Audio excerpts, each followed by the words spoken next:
Ah! Holy shitballs.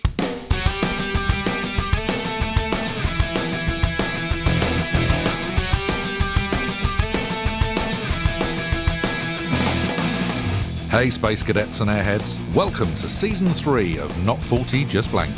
It's a radical and righteous podcast in which each episode we take you back to the bodacious 1980s, looking back at news, TV, sports, film and music of a single year of that bitchin' decade. It sounds mega. So come and join us on our latest gnarly journey, dudes, as we head back to the 80s, the decade that fashion forgot, right here on Not 40 Just Blank.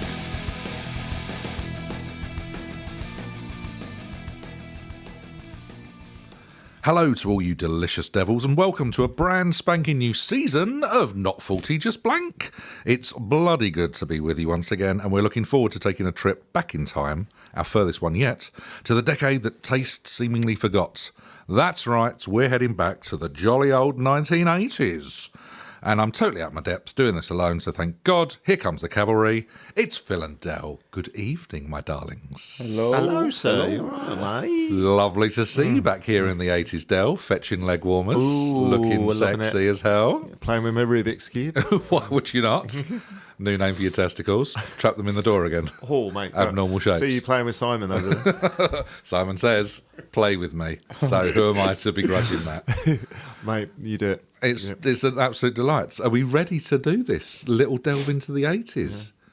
Yeah. I'm scared. Who knows what we're going to find? Actually. I quite like it. I love the 80s.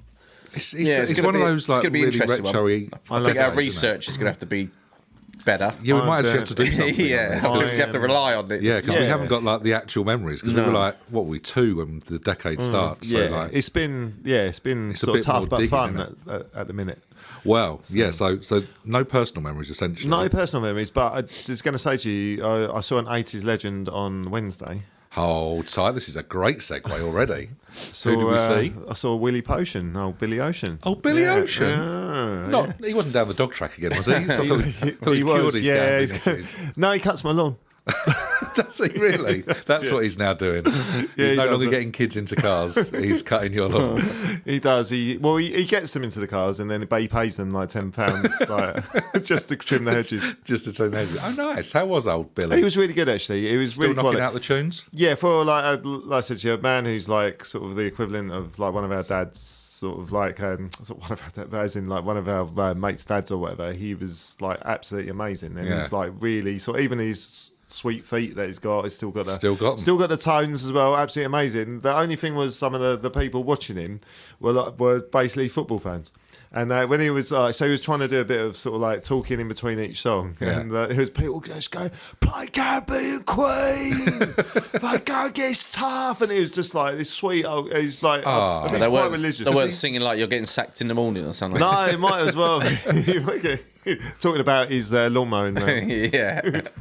There's another Luther Vandross. Oh no, he's not alive, is he? I'm trying to think of another sort of competitive. Solely Ledge. Who could compete him out on the grass cutting? Sort of circuit. Who else would be knocking out grass cutting? Soul grass cutting. Terence Trent D'Arby? Yeah, maybe. Yeah, a little bit of that. Maybe Benson. Sade might be doing it. Who was it? Benson? Is it someone? George Benson. George Benson, yeah. Oh, yeah. Or do you mean Benson and Hedges? Yeah, both big in the 80s. Massive in the 80s, weren't they? Benson and Hedges. Benson and Hedges, yeah. I'd like, and Benson and Hedges, because Hedges, obviously, that's with the cutting of the lawns. That's like, there you go then. That's what his company was called. That's the George Benson and Hedges. George Benson and Hedges. George Benson and Hedges. I can't even say it. But, mate, yeah, it's bitter rivals, them two. Very much so. Simon, well, you see Billy Ocean now, he's completely grey, and it's from them times. Stress. Stress from being undercut by George Benson. Yeah, it happens. It's like mafia sort of terms. There's like, you're on someone's pitch, you just, that's it. People, turf wars, big time, man. Literally, massive turf wars. That's got to be the album. It's got to be. And it's, Can you imagine that? Billy Ocean, turf wars. Oh, mate. Right. Get out of my car, get the lawnmower out the boot, start cutting. Off we go. Wow, that's a lovely little start to the 80s. Was he around at the start of the decade? Yeah, he would have been with Love Really Hurts. I think Love Really Hurts was 78, actually. Blimey. Yeah, and it was Romance in the Stone would have been like 84, wouldn't it? Yeah, it must have been knocking stuff out all the way through. Well, I think Red Light Spells Danger as well, or I think that was quite early as well. Well, there's every chance that we might be seeing Mr. Ocean again during the next few Yeah, it might episodes be, in that case. All right, well, shall we take a dip into what was happening in the world back in 1980? All I was going to say, Jim, before we start, did you want to do a beatbox? Do I? Yeah. I mean, the only way that you can beatbox, as we all know, is by saying boots and cats. Yeah, right? I know. So, I mean, I can. What if I put down a sick beat? Are you going to put some lyrics over the top? A little bit of a beatbox. Do you think? Phil? Boots What do you mean? What do you mean? cats and boots and cats and boots and cats and boots and cats and boots and cats and Is that what you got to do? So you got to do Yeah. boots and cats it. And you can throw in your little. You can do a little sort of thing to it. Yeah. Go on. What Come, have you Phil. got? You know what you've got. You are the. What, the have I got to musician. say cats and boots as well? No. You can say You gotta cats say and boots. Boots and cats. Boots and cats. And and then we can play around with it. Let's have it. And I go. Boots. Cats, boots and cats, boots and cats.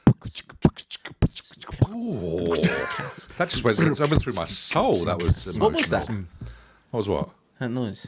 What was that? That was my heart stopping momentarily and restarting. That's It was emotional. I feel that we got it out of our system. It was sexual. Yeah, I think. I think. I didn't know. I was worried about. Phil looked really scared. So he didn't know what the fuck was happening. Why are you asking me to talk about? I didn't know if we was shoe wear? building for sake or and we were just doing all that the whole time through. I was waiting for. No, sorry. I just They'll had a little bit of a beatbox moment. They'll love to beatbox whenever possible. I do it badly, but I like to do it. Well, I thought that sounded, to the untrained ear, Del, that sounded impeccable. Maybe we can build on it every episode. Exactly. Yeah, by the end of it. By the end of it. Who knows we'll what we like? have boom. Christ will be, I don't know. Who's Won't be a that good. beatboxer? We'll have Christ. We'll have found Christ. It would have come Through back. beatboxing. It'd have resurrected. Yeah, come be like, back. shut the fuck up, you lot. All the first thing he does when he comes back is just like, Jesus, what are you going to do first? I'm going to sing the Beatbox. Not 40 beatbox. Yeah, I'm going to join That's where I'm them going. for a mad jam session. There'll be me, there'll be Scroobius Pip, and there'll be, who knows? 2,000 Someone years else. you've gone away. What's happened? Just these three guys. Yeah, Been- that's what's been happened. burning up My the new charts. disciples. Wow. I don't think Jesus was quite as prevalent as Maggie Thatcher in the 80s. Do you see what I did there with a little swerve into the yes. news? Do you see what I did? Did. That's good. Yeah. 1980, second year of Maggie's reign of terror. Was she snatching was she snatching thatches snatch? or thatches and snatches? She or was throwing snatching- punches in bunches. That's what she was doing. She was taking on the steel workers and the Oh, miners. she wasn't stealing milk. Was that? Oh, that was That might have been a little bit later in the tenure, I think. okay. But yeah, she was taking on. This is when she makes her famous "the Lady lady's won't not be for turned." turning" Yeah. nonsense speech. She was like, everything she was doing was essentially getting the country worse and worse off. But she was like, nope, we're carrying on as we are. Let's see how it turns out. Do you reckon Turns out she used that phrase with badly. Dennis in bed as well? Oh no, she was always for turning. Yeah. yeah. When did Major take over? Was he Maggie 90? loved it. 94, I think he was, wasn't he? Yeah. 92 or 94. She did about 12 years, didn't she? Yeah, Did she really do that long? Yeah, you had the battles of Kinnock and all that. Was she really that long? And Yeah. oh, bloody hell. Went all the way through Lion the 80s. lady. But yeah, she was Lady. not for turning, which is Lady. why she failed her driving test at least 19 times, I think. Oh, Was not for turning. she was the daughter of a greengrocer as well. Wasn't She was. She was. Well, you think she would have looked after the- the old working classes a bit better, but Yeah. there I we bet go. if she's a daughter of a broccoli. Dad was a giant broccoli. King Edward, maybe. Yeah, Who it's a knows? She's royalty. What else do we know about... just trying to do legitimate speeches. And Yeah. Dad comes out as a That's that. potato. Dad, you're embarrassing me. But she was a chip off the old block. Aye, thank you. Oh, I'm so sorry. This is terrible business. All right, what else have we got newsworthy that was happening back in the 80? I'm calling it the 80. The 80. 80. The 1980. I can tell you, Alton Towers opened. Oh, Did it really? 1980. Wow. Blimey. It's been going away, and I'm fairly sure some of those rides have probably been going Yeah. How many since rides that did it time. have? I'd be interested to know. It was just the car park. Yeah. when it first opened, just the car park. I don't know. I didn't go that far with my research. You've already Didn't called me they out. Didn't they have the garden centre before? They did indeed. Yeah, So they had it on the they converted A127, and then they moved further up north to Staffordshire. It was quite the way to go and get your Just getting lilies. loads of weird requests about roller coasters, and then just Yeah, thought, oh, yeah. What are you talking about? this ain't in this. This is Basildon. What are you talking about? Move to Stoke. It's been going an absolute bloody age. Probably one of the best ones, isn't it? Yeah, I was going to say it's still right up there, isn't it? Yeah. It's the best we've got. Yeah, I think so. Yeah, I would have thought. I think. Yeah, that Thorpe Park, and I think that's it, isn't it? Really? There's not a lot, is there? Chessington, Bit of that's it. Portons and Chessington. Alton's got to be, yeah. I mean, I think, is it only that good because we don't go there often, though, maybe? Probably. I think it's actually Absence a bit makes the more heart to go it than fonder. It probably like, is. Yeah, you actually got last time I hotels- went was about 20 years ago, so. It can't be that good then. Nah, exactly. We'd besmirching Alton's House. Fuck it. Fuck Alton's Adventure House. Island all the way. Yes, Yeah, keep it local. keep your entertainment local and your thugs even closer. What else do we know about 1980 then, gentlemen? Tell me some stuff. How about this? This amazed, gonna blow my This mind? amazed me. This a record 350 million people worldwide watched TV's Dallas to find out who shot JR. Yeah, really? 350 million. They kept crazy. it going, didn't Crazy. they? Hell, 'Cause that's Wow. ridiculous, isn't it? I had Yeah, that down somewhere. It I was, think it's still a record. I'm not sure. I reckon you even had the like. So yeah, Like the the- episode went out in May. When the like the Soviets fighting revealed the it. Taliban, and even they stopped for it. They all Like, stopped. Everybody stops. But yeah, they kept it going for 6 months of people waiting until they released the next series. Really? Whereas now it's 350 like million. download it all. Yeah, of course, Download it. Get your instant Well, fix back today. then as well, this is when you could actually keep a secret, couldn't you? You can't Yeah. really have that anymore, can you? No, Not it's harder no, with yeah, social yeah. media now, Social isn't it? media, Yeah, the but- whole shit. Well, there's only 3 channels as well, so that's why there was so many people watching. But that is a ridiculous number, isn't it? It's crazy, isn't it? And I thought it was later than that because I always remember thinking I'd saw that. I couldn't have done it too. 2 years of age and you were already into Dallas. But I'm sure I remember seeing, unless you just like Yeah. old clips of it, it must Yeah. have been. Oh, Yeah, it was repeated. yeah, I It's thought it was like- like mid 80s or I something. know like about that. like World War II, and I wasn't around for that. yeah, yeah. yeah. That's how it works. Same I think. sort of thing. I think that's how history works. No, but I don't know. They might have done like redone Yeah, the I'm story. sure they There was one probably with did. Bobby when he was dreaming for like. He turned out he disappeared was in the shower and he was Yeah. dreaming for about 3 years, wasn't he? That's right. So, Yeah, ludicrous nonsense. Was he that big a character, Bobby? yeah, I think so. He was the brother of JR, wasn't he? JR, wasn't he? Yeah, they're all Ewings, weren't Yeah, they? yeah. Because then there was that spin-off was Knots Landing, wasn't it? I think, and that was Is that what- was that a daytime. spin-off? of that. Okay. And that was, I think, started this year as well. Yeah, that was. So cool, I remember yeah. that. That was like when you were off sick from school. Yeah. Like, you had like a bit of, I don't know, something, sons and daughters, something horrific. that's right. And it was like Sons Knots and Landing Daughters? for a bit of sauce. Sons and Daughters, Daytime. like Australia had about 10 actors and actresses. They didn't mean everything. They did every The Australian Sullivans as well. Sullivans, there was that all was the yeah. other one. Yeah. Yeah, Sons and Daughters, Cell Block H as well, wasn't it? Yeah, that was but all essentially the same 11 people. Yeah, because Just they all showed up in different Neighbours outfits. later on and Home and Away later on, didn't they? Quite so. Yeah.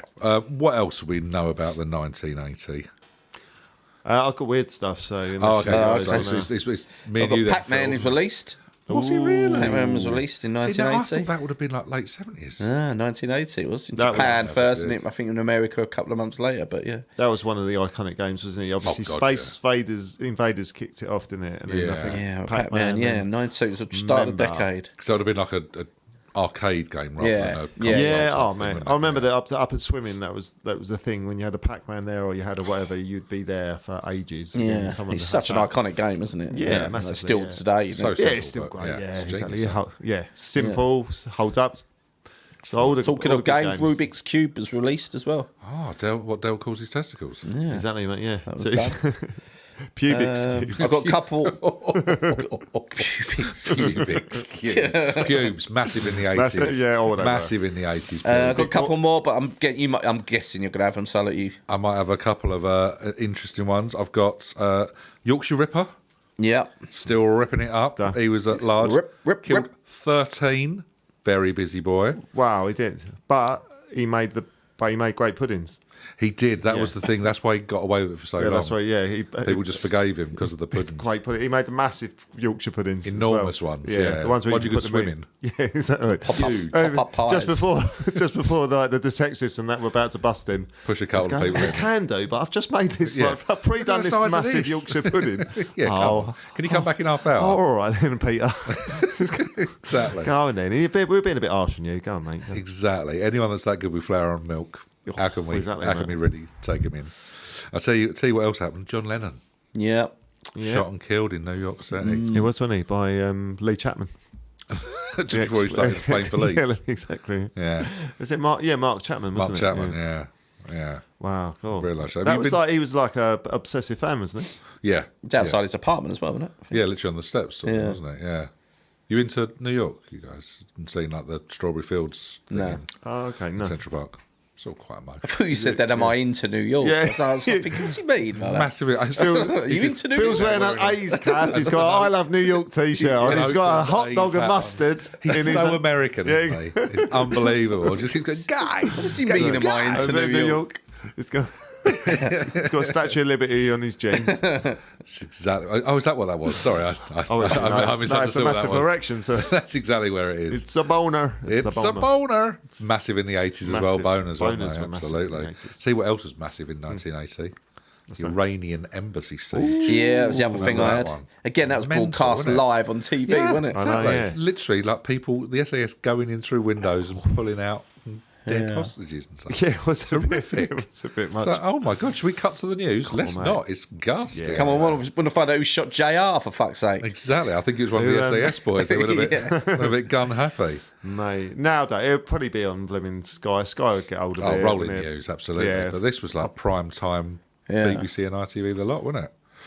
Madness. I'll tell you what wasn't on prime time telly. What's that? West Ham winning the FA Cup. Oh, really? No. 1980. We're clever Trevor. Little clever Trevor Brookin beating Yeah. Arsenal, no less. It Yeah. was, yeah. And you guys were second division at the time. Yeah, still to this day, that the only team last- to, like, the last team to win the FA Cup outside top From flight. a lower league, yeah. Madness. Wow. Are we really? Yeah. Yeah. Wow. 40, It was the last thing we won 43 as years. Yeah, well. I think it was, yeah. less to boast about. The last thing we won. But still what, a thing. you're saying to me that time we won the Intertoto Cup? Yeah, That well, wasn't as Doesn't emotional. count, apparently, in Phil's world. no. Yeah, it doesn't count. Doesn't count. Yeah. Yeah, I got Liverpool winning the first division as it was back then. Obviously, Premier League. Just Yeah. a distant idea in that someone's was a different grubby yeah. mix. Seems light years away. That did Very much. Yeah. Like the So- 12th time, wasn't it? I think, or something That's like that. exactly what it was. And then Forest won the European Cup for the second straight year. Yeah, it's like When Forest were good. Yeah, really good they were. Yeah, 2 years on the bounce, wasn't it? 2 years on the Yeah. bounce, exactly that. But yeah, just that there was a lot of either there was a lot of strikes going on, or there was a lot of shootings going on. Basically, Yeah. start of most decades it seems. I'm very sure we said that about the 90s as well, didn't we? about And probably the 90s. every year, I think we say, That's yeah. all you really find out about, innit? Shootings and Yeah. shootings and striking. Not much to talk about otherwise, is there? Not really, as far as I can work out. It was a quiet start to the decades. They got rid of punk, and it was Yeah. all just all the start of sort of weird, different forays into music. So I don't know. I think punk. New Year, new I think decade, punk isn't it? was still here at this time. I think it was Yeah, kind of you floating still had around your in the Clash. You background, still wasn't it was. had your, Start. It's like any decade. still had your 90s was the same, Chipmunks wasn't as it? well, Phil. 90s was the same. You still had. You still had that 80s thing, and then about Yeah, the 91, hangover. 92, when it Sort of starts clears changing a little through, bit. doesn't it? Yeah, you're right. So I think you find that for every decade, and it kind of rolls over a Yeah, little bit. right. Doesn't it? Ramones and stuff like that was still flying around, and then it was just taken off. Yeah, the Clash was still about, and then the Police and all that sort of stuff. You still had that feel, but like you say, it was sort of moving in a different to new wavy type music, wasn't it? Start of a new decade, no things to examine. Wonder what was new on TV Oh, back then. did you not want to hear the weird news? Oh, fuck a doodle do. I tell you what, I've got weird news and records before you we've go been- off with TV, young man. You're like Segway heavy. I'll tell you what it is. I've been out of the loop for 3 weeks and I've Been out of missed the game. it. I've missed it, and I'm eager to get going. But you're absolutely right, Dale. Right. Let's do some. Well, this weird is weird shit. news, I but like you to probably mix up would have and relax. you So probably- is this weird news from then, or is this just weird No, news? it is weird generally? news. It's weird news from them, and you probably would have heard from about the first one. Actually. Okay. Weird news. Ozzy Osbourne. Weird bites- 80s news. Well, Ozzy Osbourne, you heard about him? He bites off the With the head of the bat. Yeah, Yeah. It's actually a fan tossed a live bat onto the stage. Yes. He actually thought it was It a was fake like a fake bat. one, yeah. But bites its head off, Gives it the big and one. spits it out, then realise it's fucking live, and then he has to have a rabies shot. Wasn't at that point. No, not at all. And it's got on here that Ozzy is quoted saying it felt like having golf balls injected into his arse. That's like a rabies shot, apparently. Jesus. So yeah, so Mate, try and. I think they were doing it wrong. So you heard about this one, but you haven't heard of Leonardo de Toenail, have you? Leonardo de Toenail? No. I have not heard of Leonardo de Toenail. What did he do? So this is about a creepy guy who used to go into universities in Southern California and paint female students' toenails whilst they were studying, basically. And he was getting away with it to obviously a few people. I didn't get away. What I didn't realise. He would secretly do. So it. they He had were like open-toed he had a shoes, fetish about it, and he's just painting their toenails while they're studying. yeah, it's fucked up. How do you not notice that? Well, like obviously a few people did. There was complaints, and police caught him with 15 bottles of fingernail polish on him. He was using fingernail for the toes. Rookie error straight away, isn't it? Well, there you go. You wouldn't be doing that. No. But apparently he was unable to stop him because he was caught following year doing exactly the same thing. Bloody hell. So he didn't learn his lesson. Didn't learn his lesson at all, mate. Naughty So, to tone yeah, it's a out. bit weird. And then we go on to bulletproof wheat, if that means anything. to you. Bulletproof Do you want to guess what bulletproof wheat. wheat could be possibly about? Bulletproof wheat. Maybe they made something out of the husks. Oh, I don't know. I ain't got a clue. It's literally what it is. Bulletproof wheat. This researcher, Larry Rogers, announced he stumbled on a mixture of bacteria and grain wastes that could make wheat bulletproof. His wife caught him firing an M16 rifle into hardened wheat, which said it was embarrassing explaining it to the neighbours. Apparently the wheat was also a serious building material and also used for tasty noodles as well. So there you go. So You don't hear about it anymore, do you? No, as I say, was he just nuts, or was it actually true? No, it's true. I wasn't think nuts, he it was was wheat. literally. I think he was like a researcher, scientist type thing. He was actually trying to do something with. But yeah, it's a bizarre thing to do because, like you say, it's a bit It's pointless. like a happy coincidence. yeah, almost, it's like unless How random. yeah, but Well, it's in America. I wonder, So wonder if he made his fortune from it. Put it this way, we're not building houses out of wheat anymore. Well, are he's we? made it So onto the pod. He's made his Or, absolute you know, fortune. What hasn't more he? would you want? I don't know if I'm saying the next one. This is the final bit of weird news for this year. A papal miracle. Basically, A papal miracle, as in the Pope. yeah, Right, okay. yeah. Is that right?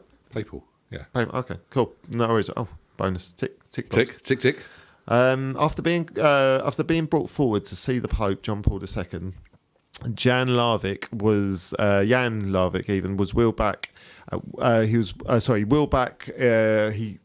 Sorry, I'm fucking this up. He was. I'm fucking up. He was he sat down into a wheelchair and he was wheeled forwards by the Swiss Guard, Right. and he saw the. So what, he could stand before? Well, this is the thing. So no one knew about it, and when he saw the Pope, like the Pope did his whole sort of miracle blessing. Oh, I see. So he's basically trying to. Then he got up afterwards, and the crowd gasped. But he was basically embarrassed because he said that when he was there, he was in the Vatican's audience chamber. He said the only chair that was left was the wheelchair, so he just sat down. He sat down And he sort said- of absent-mindedly, Yeah, and they and wheeled him in front of the Pope. Swiss Guard thinking, literally wheeled "We'll have him you." there. So Oh, right, and wheeled then him he in front- stood Get up. in front of the Pope. so- okay. Bless you, my child. Get up and walk. I can. I'm just Yeah, going for a piss. and it obviously went down a bit. Shit. Didn't want to, but yes, that is that for that. But Silly I've got some Jack weird Larvik. records for you. Records. Record breakers. No, we can't do that one. Records. With records Between Jim and Phil. yeah, That's what I like it. We'll work on that one. That's a work in progress. Right, we start off it's like not really that weird, but we start off quite sort of small and we'll build up. Oh, good. What That's threatening, isn't it? Okay, what is the longest time that someone has ever held their breath? It's going to have to be one of those like free divers or something. It's isn't in minutes. It's not a free diver, actually. it? So they can do it for quite a while. And they're swimming as well, so you'd think it's going to be longer than It's that. in minutes. Who's I mean, I'll actually do the scores this time, guys. As Are you well. actually gonna put- Yeah, right, I holy remember from the mackerel. other. I don't know where I rather was than in the other episode. rather than Phil's winning 2-1. It's literally a 3-3 draw. All right, I will start the proceedings then. I'm going to say 18 minutes. Okay, 18 minutes. What are you saying, Phil? What are you Long saying? time. It is a long What are you time. saying? But I'm starting to think that it's actually longer than that. I don't know why I'm telling you this. I'm giving you... Don't they do this thing where you can go into some certain state, can't you? You can put your body you into a can die. state. Of, Yeah. Yeah, death, it's called. Rigor mortis. but I can't remember how long it's for. That seems long, 18 minutes. It does seem a ridiculously long time, doesn't it? Now I've said it out loud. I mean, surely you go brain dead, didn't you, after like... Well, no, because you've still got the oxygen. It's when you're starved of oxygen. You've still got the oxygen in your body. You're just dripping it over a long period of time, aren't you? I don't know why I'm giving you all this information. I'm just, Exactly, I think. fucking 20 seconds. Come on. 12 minutes. 12 minutes. It was 24 minutes. So Holy Jim mackerel. takes the point. That's an entire episode of Friends. It They is. held their breath for. That's ridiculous. Right. That is ludicrous. Let's move up a next notch, guys. What was off. the world's tallest cow? The world's tallest On all cow. fours, or No, in a plane. did it like From hoof to jump up? it's on the skateboard. From hoof to withers. From hoof to withers. Tallest cow. So in, It's an and what's average this one. in? An average Feet? one. It's in centimetres. In Bloody centimetres. hell. Okay. So what's an average one like that? Like that. So Yeah. what's that like? Centimetres. Just over a metre? You can give it to me in centimetres head, I or suppose. inches. I'll take Centimetres centimetres or or inches. With inches. the head as well. Now, what's he going? 2 meters. Centimeters or inches, yeah? Yeah, either or. It's going to be, that's a normal one, roughly. So it's going to be bigger one. It's got to be Here he goes. Look at him. He's now. I'm going to 300 centimeters. 300 centimetres. Okay. 3 meters. Yeah, Okay. To the shot. That seems pretty hefty. it does, but it's got. It's like Alan Partridge, isn't it? With your enormous chickens in these barns. Beef Big, burgers big. to the Swans. 3 meters. I reckon that's not far off. I'm going to go slightly bigger than that. I don't know why, because that seems enormous. 3 meters, 20 centimeters. Right, it says 190 centimetres. Oh, shit. really? Well, Phil wins Yeah. it, but we're So- both miles away. There you go. Why did So- I agree with you and then go, actually, even bigger than that? So it's 1-1. So next, guys, what's the heaviest train pulled by a beard? What are you saying? Heaviest train. Yeah, heaviest Heaviest train. train pulled by a beard. What's it in Tons, kilograms? Kilos? So it's in kg, kilos, yeah. Jeez. And yeah, you can get a bonus point if you tell me how far it's pulled either, as well. Oh, I reckon. By a beard. By By a a beard. beard. I reckon you've got Beard, to get it beard. going. I reckon he pulled it 20 metres, Okay. and I think it was 5,000 kilograms. Okay. That's right, I'm going with 5 tons. Right, okay. Mental. Do, do, do, do, do, do. Ba, ba, ba, ba, ba, ba, ba. Cha, cha, cha, I cha, don't think it's 20 metres. I think it's 9 metres. He pulled it. Okay. I think that's going to a lot of strain on the beard, isn't it? 5,000 kilograms. That's what I've said, and I'm standing I by don't it. think it's that much. Bow, bow. I'm going to go 4,000. Okay. It was 2,753 kilograms. So you get it on the weight. And it was 10 metres. Oh, well, he gets it, definitely. You Sir get, Reynolds. I think you'll get the double. I think you'll get the bonus as well, mate. Cause I There's think a bonus so, point yeah. for an Because it was that incorrect close. guess. You was Only a metre out. He so was I think- 10% off. Well, there's still some time, Jimmy. There's still some Oh, I time. tell you, your wiggle room What's the score? definition of 3-1 to Phil. absolute horseshit. score? What's the score? Jimmy, what's the score? Longest ever stand-up comedy gig. What do you reckon it was? By David Scott. This is all you, Reynolds. This is all you. Just give it to me in hours. Give it 6 to me. hours. Okay. Oh, God, no, longer than that. Someone's going to do is ridiculous. At least 10. Okay. Well, Jim's got it straight away. It was 40 hours. Oh, fuck that. So, well, that's a Wallop. tough Was I gig. close enough to get a bonus point there, Dale? I said 10, it was 40. do I If get you the give me the bonus? minutes. Don't give be me the minutes. facetious, Jimmy. 17. 7 or 8 minutes if you'd have been a bit closer. Okay, Okay, Oh, right. I'll just take a single point for that. Friend of the show who's been on here before, talk in this weird records thing. The Pope. Not the Pope, Ah, but Michael the, Jackson. the strangest ever diet from Michael Lotito. Oh, the guy that eats glass and bikes and stuff. That's it, yeah. Yeah. So you can either guess some of the things that are on here, or I can Just or, random weird stuff that he's eating. yeah, or basically it's probably easier if I read them off and then you tell me how many of them things he ate. Oh, I'm sure that's the easiest Yeah, option. you'd rather go with that, boys? What, in one go or in his So I entire just, life? in a whole entire lifetime. So it's up Right, to you guys okay. whether you want to guess exactly All right. what he's eaten, Let's have a go or at some of the I'll weird... tell you what he's eaten, and then you tell me how many of them. Didn't he's he eat an aeroplane before? What was the let's- last thing he Let's ate? have a guess at some of the weird shit he's eating then. Light bulbs. No, he has starters. It's a mere hors d'oeuvre. That's not bad. That's not bad. But I think, Knives. no, I think what I'm going to have to do on this one, I'm going to have to tell you. So that you're going to have to guess. So since 1966, he has eaten beep bicycles. How many bicycles How has many he bicycles? eaten? Like quick fire ones on this one, So boys. there's 9 million bicycles in Beijing. He would have eaten what? 1%. That seven bicycles. What are you saying, Phil? 12. 18 bicycles. So. 18 bicycles. Who eats 18 bicycles? All right, so Phil gets Surely the after point with one, that. you This just is think it's going to be boring. coming. All right, how many supermarket trolleys did he eat? Don't just speed us up with that. They're a bit nonsense. harder to come by. 14. Nah, you pay £1, you get one for ages, wouldn't you? It's a very cheap meal. Yeah, maybe 10 supermarket trolleys. 15. Shut on up. fire. The guys. He knows his weird You can stuff. still as come well. back though, Jim, because there's quite a few of these. Well, how many TV sets did he eat? 32. Straight in, not even thinking now. 13. We're just guessing numbers. 7. Shut up. Your numbers have all been going up, so I carried on going up. How many This is chandeliers did he eat? Or He can't afford this. He's got a rich he was start. right with hasn't he? glass, though, when you said glass, I suppose. Yeah, I suppose. Yeah, could have gone. I was just meaning it. Chandeliers, Chandeliers. 6. Oh, no, only a couple. 2. Fucking 6. Fucking hell, Phil. Phil, have you read the autobiography and I think dietary you might have. requirements? Okay, of- right. If you get this one right, Bumble. I know you've seen my notes. Right, how many beds has he eaten? Beds. Yeah, beds. Benson's for beds. Benson's And for- Hedges. How many beds? Is it me? It is me. isn't it? Yeah. Beds. Double bunk beds or doubles or singles? give me some hard Is it facts, including Phil. the mattress?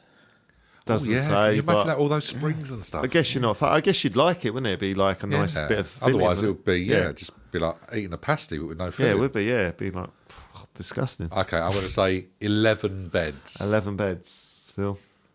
5. Shut your face, Phil. Two beds. Wow, this is like This a is landslide. annihilation. Right. How does he live? I mean, how does he go to the toilet now? He doesn't need to. Does it all in his bed? He shits the bed. Do you want to? He shits the bed. Do you want to know how he died? Yeah, go on. Run over. He was Dysentery. electrocuted on death row. He was electrocuted. No, he just died of natural causes. Natural causes.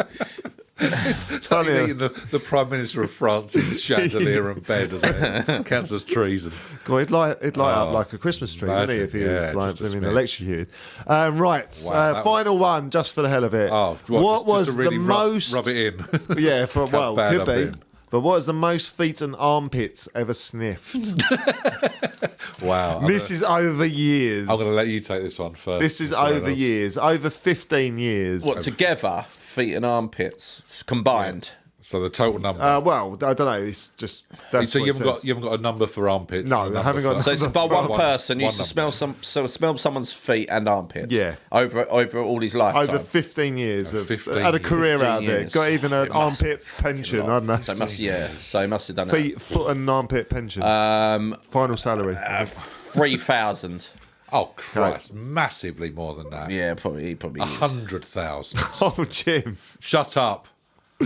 There's 5,600. I thought you was going to get it because he was just. I basically said more, but I thought screw it. Wow. Let's tally up To the be fair, final over scores. 15 years, that's not that many. Yeah, and I I've think it's a probably- thing. You I've could probably just go, sniffed can I about smell that your many. armpits? Wow. Final scores. I've sniffed Jim about 4,000 today. Oh. Final scores. Jim 2. No, it wasn't 2. It was Phil probably 9. Yeah. Oh, that's Can I got say hurt. now? I It's don't got like- hurt, I Jim. don't like the 80s already. I was a lot better in the noughties. Yeah. Records were. Does it hurt? Easier. Does it hurt? Records have tumbled in the 80s. Wow. That's that one done, man. Lovely stuff. Always welcome to do a bit of weird records. But I mean, I'll be honest with you. You've got to stop sharing your notes with Phil before the Yeah. before the record. It's clear he's been into your dressing room, Dale. I think he has. what's happened Yeah, he there. has. There's Definitely got lots a of, snoop on your notes. Oh, yeah. He was too good. There's lots of weird smear marks on my mirror as well. Yeah, he doesn't sniff armpits. He just likes your notes. He likes to smell your notes. He's a poo-poo sniffer. He's a big old. He nicks my pants. He's a bad man, is what he is. But he's 1-0 up. Right, I'm coming for your title, Reynolds, next week. We never get my title back. Yeah, again. Oh, and there's the first awful is like impression of 1980. Unbelievable smack talk between these two. It's going down. I'm sorry you had to listen to that. The People, viewers, it was pretty aggressive. frightening, Wasn't it? I'm sorry. Wow, congratulations. Thank you. But until next week. Right, gentlemen, I think it's time to take a little dip into the world of television back in 1980. Just 3 channels Yep. at our disposal, but they were playing some good old stuff. What do we remember from the year? Mr. Reynolds. You awake? Someone give Phil a little nudge, would you? Magnum PI. Shut the front door. Start for 10. That's strong. Oh, That is good, isn't it? One of the greatest moustaches on It's earlier TV. than I thought. I don't know. Yeah, I would mid have put 80s that or something. mid-80s or something, yeah. Yeah, 1980 Magnum PI. It probably only came over to us probably about 82, 83. Maybe though, that's what it is. to be fair. Yeah. We wouldn't have got it then, would we? no. So was he it still wouldn't- driving the fancy Ferrari? Yeah, it was back then? Ferrari. Yeah, It was like the red Ferrari, wasn't it? yeah. And didn't you have Higgins, the karate expert type? Or his butler. Yeah, he did. Higgins, fetch me another cigar, would you? There's a love. Yeah, that's, It does sound a something little like bit. that, Yeah. And he had his mate who flew the chopper, the helicopter. Tony The chopper. Tony the Chopper. Copter. His mates were Peter Sutcliffe. He used to chop the roast beef before Sutcliffe put it in the Yorkshire The pudding. enormous Yorkshire puddings, yeah. It was a well-rounded programme. Now you remember it. Yeah, Lots it was of the great. bit I must have forgotten about that. I don't remember the Yorkshire puddings. Yeah, But no, there was. You're right. They were definitely Always ended there. on Come that. in. Yeah, that's what it was. Don't you remember that time where Tony the Chopper just like played the trick on Magnum PI? He swapped his wheels for Yorkshire puddings. Oh, that's And right. he drove That off, was funny, and then wasn't it? Sutcliffe was like, "Whoa, you rascals! I'm going to get you." One of those. Oh, those guys. And kind then of he got looks at arrested the for end. all those murders. Yeah, that's it. So I remember. Yeah, joke was on him. Yeah.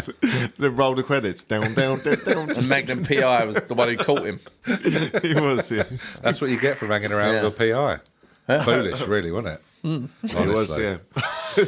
So that was Magnum. With the PI. that was Magnum. What else do we remember? Well, this was a surprising one. What, more than Magnum PI walking around with Peter Pingu. Sutcliffe? Really? Shut up. Yeah, That is Pingu started in surprising. 1980 and finished Sorry. in 2006. With special Sorry, effects Pingu. like that. Pingu, yeah. Surely that's they didn't like have to- special effects like that back Yeah, then. that. I don't know if it was more Beak. cartoon like than Well, maybe they turned it into like a stop motion thing. But yeah, Pingu, 1980 to 2006. Bloody 26 hell. years Hell. of Pingu. Weirdly, Wow, that's blown my mind more than Magnum PI by quite a distance. Yeah, well, and even the episode of Peter Yeah, Sutcliffe even the one with the Yorkshire pudding wheels. yeah, Yeah, but that has blown my tiny bloody mind. that's, it did, that's why I had to bring it up. I was like, oh, Wow. right. Yeah, that is crazy. That's crazy. Crazy. Another one, everyone's favourite safe word, Juliet Bravo. Oh, yes. That's exactly what I've got. Not that it's my safe word, but it started. Was yeah. she hot, was she? I don't know. Okay. That's the end of that. I don't remember her to be. I don't No, know. not especially. It was like a female police officer, Cop. wasn't it? So Yeah. it was like, yeah, Juliet. Yeah, addressing the imbalance. big up the girlies. Yeah, fighting the patriarchy. Go Yeah. Juliet. Yeah, I remember that well, actually. Yeah, Just like that. I just remember it being on. I don't remember liking it or disliking Yeah, it. it was just on in the house, wasn't it? Yeah, there was loads of stuff like that. all day. It's But that's always- what, that's what The VHS that's was all you remember of constantly stuff in the going. 80s, wasn't it? No one particularly liked it, but it was all that was on. Yeah, Because so you Like had Last of the limited Summer choice. Wine. Yeah, exactly. Yeah, Don't ever remember laughing at it. Don't remember liking it, but it always seems to be on in the Well, house. how's this one then? Heidi High started Yeah, on again. BBC. Oh, really? Yeah, I've got It's Wow. like a It's another one, isn't 1950s holiday camp yeah, that's comedy kind of show. like- It's And like, with Sue Pollard. Just was there anything really funny in it? Not Particularly? really. Yeah. I'm But it trying was the to same setups, the same situations all the time. She's trying to be a blue coat. He's like, oh, it's lovely. But Yeah, a yellow and- coat, was it? What? Yellow Coat Yeah. and Ruth Maddox, isn't she? And all she does is play a glockenspiel or a thing. Hello, campers. Yeah. Heidi Hay. Yeah, that's it. And you've Yeah. got Ted and is it Ted and Jeff or Yeah. And they're like perving over everyone, aren't they? Yeah, that's right. The glamorous granny contest. Yeah, and the yeah, novelty yeah. stuff. Like, It was it's just whoa. bonkers, isn't Yeah, it? it's a bit like proper It was, creepy. yeah, isn't it? just a bit creepy, wasn't it? I saw Sue Pollard once in a pub in London, and it was just before a gig, and she was upset, mate. It was so funny. She just swore like a docker. It was just like She was just going like for dropping F-bombs and all that, and it was just like it was Really? such a shock because you just think probably like a lot of people she's with that. certain fame like to keep sort of like some sort of privacy and stuff. Yeah. She didn't Nah, give a, she she wouldn't have didn't any give of a that. shit. She was like, fucking hell, fucking shite. Yeah. Because that was when she was in the Happy Mondays. wasn't Yeah, it? she was. She was. She used to regularly share a needle with Mr. Ryder. Her and Rowetta used to Oh. share like vocal performances, didn't they? Yeah. She was good. She was good, man. Her and Bez. Oh, other weird stuff. I tell you what, Brucey was big in the 80s, wasn't he? Oh, yeah. Play your cards right. Oh, was it? Straight Oh. in, started this year. Yeah. Oh, with the Never best, off the some of the telly. best catchphrases in TV history, wasn't it? He was a happy Jack and all Happy that. Jack, yeah. He was Was, 92. He was 92 then, wasn't he? He was 158 then. Did he still use good game? With He it? might have done on that one, yeah. It's like Higher or lower, obviously. higher lower standards. But it was that whole, go on, Dollies, do your thing. It's marvellous, isn't it? Oh, I'm a massive pervert. He was a bit of a creep, wasn't he? He was a proper creepy dude. I'll tell you, he was a creep. So today when I was Was it doing Tom York? Tom York, what for radio? He was a creep. Yeah. I'm sorry, I He did admits it as well. Yeah. Several times. Yeah, he wrote it didn't down. know. It was almost like a confession. Mate, I didn't twig then. I was just thinking, what? I thought he was going to drop me some like really sort of Dropping some sordid tales about Tom like York about from radio. smelling Lenny Kravitz's leather trousers. Was it? He smelt over 5,000 armpits and feet in a 15-year period, by all accounts. No, I was, Who was a I was creep? doing some research actually for TV and come up to the Dukes of Hazzard. So I was looking at the Dukes of Hazzard, Right. And so I looked at the theme tune. It then went on to like it's not called Family Fortunes in America. It's called Family Feud. Family Feud. Yeah. That's it. And the host from it was. Do you remember the Running Man with Arnold Schwarzenegger? Yeah. You know the guy who plays Killian, the basically the game show host. Yeah. The Right, white hair. yeah, And that, yeah. He presents that. Is he? Mate, it's just going up to. So it was the Dukes of Hazzard versus the Waltons, Right. and he's just going up to every young girl and just kissing them on the lips for about 3 seconds. It was well uneasy. Yeah, it's like proper. Sort of, That's yeah. proper ick. Not that. Yeah. So yeah, that was proper creepy. Yeah. Wowzers. So, there you Well, go. yeah. Anything the US could do, we had Brucey Yeah, to we had do Bruce. better. I didn't so. realise he was there. And Anything else? well, actually, funny enough, Family Fortunes was a thing. Family that started Fortunes, as yeah, well. again started. 1980. Who was It's the first amazing. host of that? It was Max Bygrave, wasn't it? That sounds about right, Was it yeah. Max Bygrave, I think it was, wasn't it? Or Leslie or was it Bob Grantham, Monkhouse? Bob Monkhouse, all that kind of. They all basically looked like the same man in a suit, yeah, didn't they? morphed like in Doctor Who when they morphed. Yeah, Yeah, exactly. that's That. one, Just yeah. slightly changed their suit. Yeah, the cut of And the then they went a bit trouser. wacky with Les Dennis, Yeah. the French Crazy. fire engine, and they just like French. The French you know, Les Denis. Le Denis. Oh, Phil for the win. That is gag of the day so far. I like that. I like that a lot. you- French fire engine. I like that. I thought he was losing it. That's funny. To be honest with you, I didn't know where he was going, but I liked it. I liked it an awful lot. It's remarkable the amount of things that is like still on telly now that sort of long run. That Yeah. Family Fortunes, and all of it. Because Newsnight started on BBC Two this year. And Did that's it? still rocking and Yeah, rolling. that's still rocking. We're like 42, 43 years on. It's Had another one, remarkable, Children in isn't it? Need. It was Children the first in Need. Children in Need, Children in apparently. Need, first one. Nineteen I eighty. can exactly that. I can raise you a watchdog. Watchdog Was it? as well, yeah. I can raise you Metal Mickey. Oh, is that still on today? Oh, I don't think No, so. but- Someone didn't No, read the it's a brief. great one. Order. Can you tell me anything about it though? Because I loved it too, but I can't No, I remember can't a fucking remember, no. thing about it. Just a No, I just remember metal a robot robot called and loads of Mickey, kids yeah. around it, Yeah. actually hanging around a robot in like in a diner, wasn't it? And like something like that. a bit like what Jim will fix it. Oh, no, I wouldn't. But he was in a Oh, robot. sorry, that's him, right? Yeah. That's That on, was- on that- that same sort of thing. Do you remember Button Moon?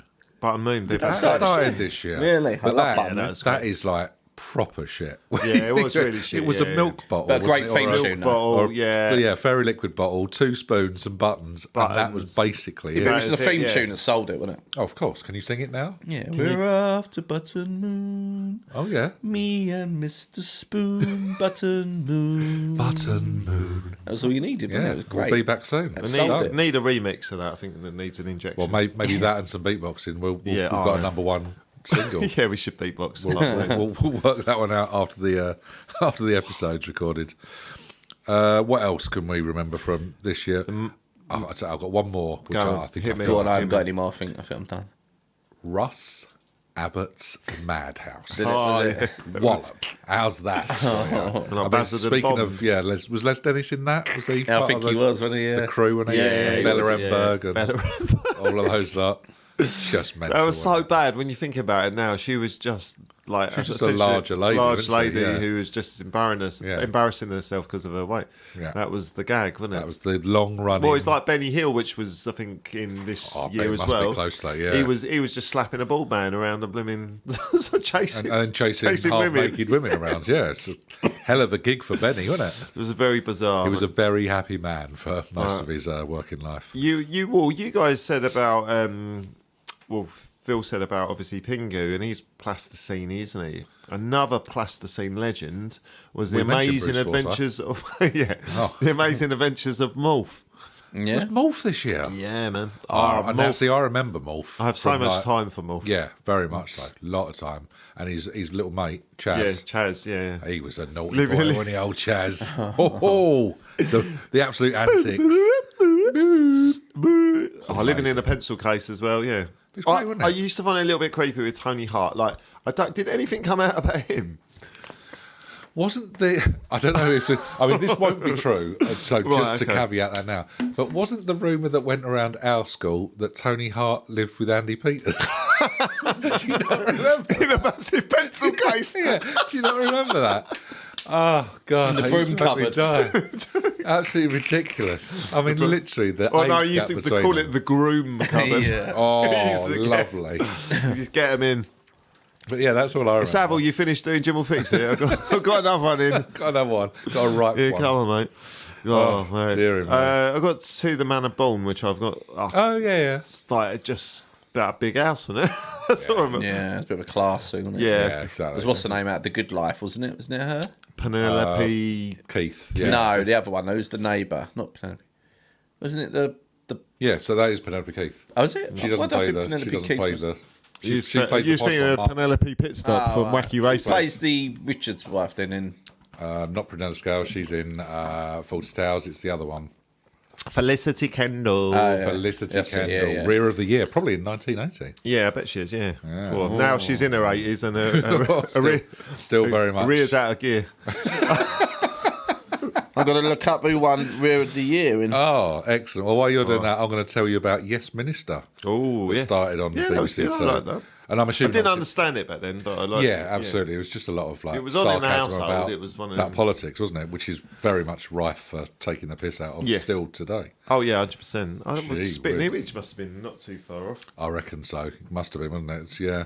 But the only other one that I actually had on my list was Different Strokes, Oh, yeah, sorry. Yeah, I've missed that off, actually. which I used to really like. I mean, again, it's the theme tune, basically. Theme tune, makes great. or breaks, as we've said many times on this podcast. Yeah, but 100%. They were 80s theme shoots. Like, they're amazing. I remember wasting a whole evening just going through 80s theme tunes. Well, I've some got the absolute Rear of bangers, the yeah. Year winners here. You haven't, have you? I have, but I feel but like this the odd, could the odd, be some weird. Yeah. the I odd think so. thing is, Right. 1976 was Barbara Windsor, Yeah. and then there's a 5-year gap. Oh, really? But she was 1981. so good. What? She's I don't know. got Just a says 5-year gap in and then between those two. 1981 was Felicity Kendall. Oh, really? So just a year out without guessing. 91, yeah. Jim's up with his We rear of the know year. our Rear of the Year winners, don't we? Yeah, I don't know why there's a 5-year gap. Bizarre. Maybe Babs's butt was. We're going to have so to add this to the astonishing. thing. There's loads of them. I've got- 82, 83. Oh, yeah, we're going to have to add this to the pod. Well, I'll tell you what we can It's do. pod gold. It's pod gold. It's pod bloody We gold. fell on pod gold without even knowing. We've Rear announced of the an year, absolute classic. added to the agenda. Odds are. We'll note that down. Miss Parsonson, could you note that down? That's I've got the. Dukes of Hazzard down here, but I'm not too sure if it started a little bit before, but it was definitely in 1980, and the EastEnders come up as well. So I don't No, know. EastEnders- We It's said it was later. 85. I think, 85 or yeah. 86, yeah. Oh, okay, fair enough. Yeah. But yeah, Dukes of Hazzard. Was Maybe someone's amazing. having the idea for EastEnders. Mate. That's what it was. Well, especially after Babs winning Rear of the Year 5 years running. Yeah. Yeah, there was a Outstanding work, Miss Windsor. Outstanding. Well done. Any other TV gold news or other format points that will come back to haunt us later down the line? I don't think no. so. I'm sure. Excellent. Well, let's move from the little screen to the big screen. Oof. Talk of film. bam, And can bam. I say, I was a little bit trepidatious about the 80s. I was like, I won't be able to find films I like. Yeah. Holy crap. Yeah, there's Was loads I of them. wrong? I told you 1980 was It's a good year. ridiculously good. It's a strong start to the decade. But it's a bizarre one, isn't it? Because there's either really good films or Yeah. really shit horror films. Well, that never really And then- featured in my looking anyway. I don't like them. No, but when I Certainly was just didn't like them looking, when I was they're two. either really good or Yeah. just like B-movie kind of. Yeah, I know Yeah, what you there's mean. a lot It's of that, like- yeah. There's a couple with in betweens, Living but Deady not type like stuff just and all that, average yeah. films. It was bizarre. But there's some absolute And bangers I out still there. haven't picked my top three. I'm excited. I'm still. Well, now we normally start with you, Phil. Yeah, maybe give me a bit of time because. Are we going to have to buy you some time? I need a little time. Well, in that case, Mr. Dello, would you like to take us through your top three Yeah, films I of didn't the really year? struggle with this. Normally there's the odd outsiders. But I'm going to hit you straight away with number 3. Yes, I'm It's ready. probably my favourite horror film of all time. If it's classed as a horror, which I think it is, it's The Shining. Yeah, I just love this. Stanley I Kubrick assume this was at very his much going to be best. on your list. Oh yeah, it's great. It's psycho. Jack Nicholson and Kubrick at their best. Yeah. It's just the way he goes from like this family man looking to sort of like a better sort of start for his family or whatever. He's just trying to make some money while they're obviously being a caretaker, and just the way he gets possessed by this thing. And it's just the way it all intertwines, and some of the freakiness in there, like the kids, the twin twins. girls and stuff. Yeah, going it's up all there. a bit on the little pedal. And I love his little banter he has with like the butler, the English Yeah. butler, and there's loads of different things. And I'm not a massive horror person, but I don't see this as Psychological. It's more horror. psychological. Yeah, it's more isn't it? psychological, Yeah, 'cause I and don't I like think- horror any way, shape, or form, but I've seen The Shining. Shining, I do you like it, the yeah. Shining? Yeah, so mate, that's a massive tick box for me. Number Great 2 choice. is love this film, my silliest film like going. It's Airplane. It could have been number 1, but I couldn't not leave my number 1 off. But it's Airplane, obviously funny, silly, great gags, one-liners, still holds up today.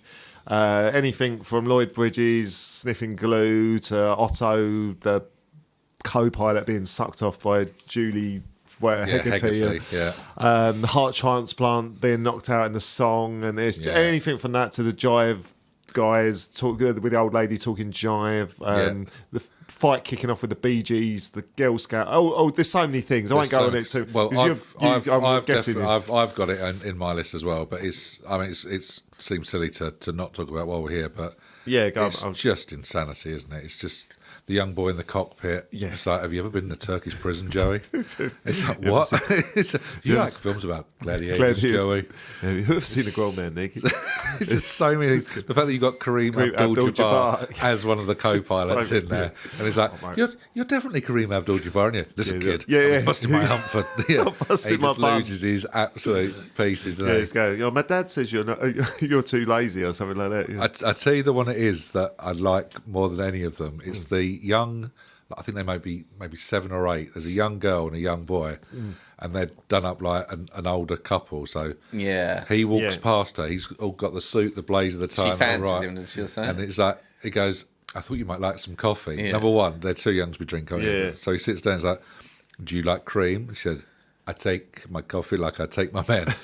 Black. Just strong and black. Strong and black. She's 7 years old. It's insanity. Yeah, I it's love really- it. Oh, mate. It was the same with that girl as well, where she's where they think they're going to crash, and she's going, I don't think we're going to make it.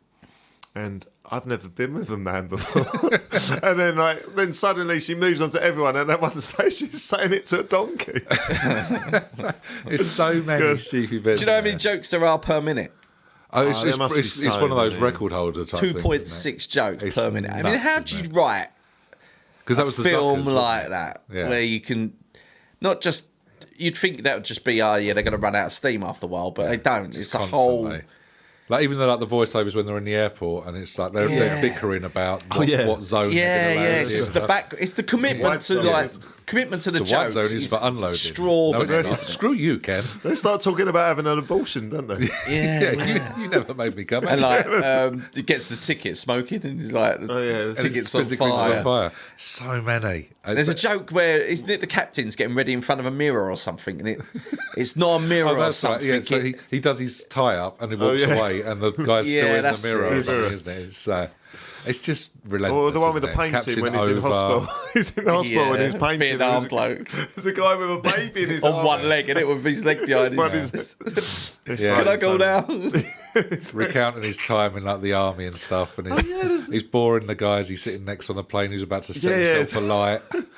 And then we haven't even mentioned Leslie Nielsen, who just steals the show. He was a straight actor. Yeah, he was, wasn't he? He just steals the show. Doesn't he was rocking up in films like Viva Knievel as the bad guy, like genuine straight roles. And it was like so good. Well, that's why they got him, because I think that there was a film called Airport something about 6 or 7 years earlier, and it was a straight disaster film about this, and that's what he acts it that way as well, doesn't he? Yeah, and they based it on this. I think it's pretty much the story is exactly the same as this, and that's what they kind of got the idea from. But they wanted to be a straight actor playing the part. So was this before Police Squad? Yeah, just before Police Squad would have been just like a year or two after. This takes him down a very different route, essentially, doesn't it? Yeah, he's genius because he just makes me laugh. He's so much. Yeah, there's a choice between chicken or fish. I remember I had the lasagna.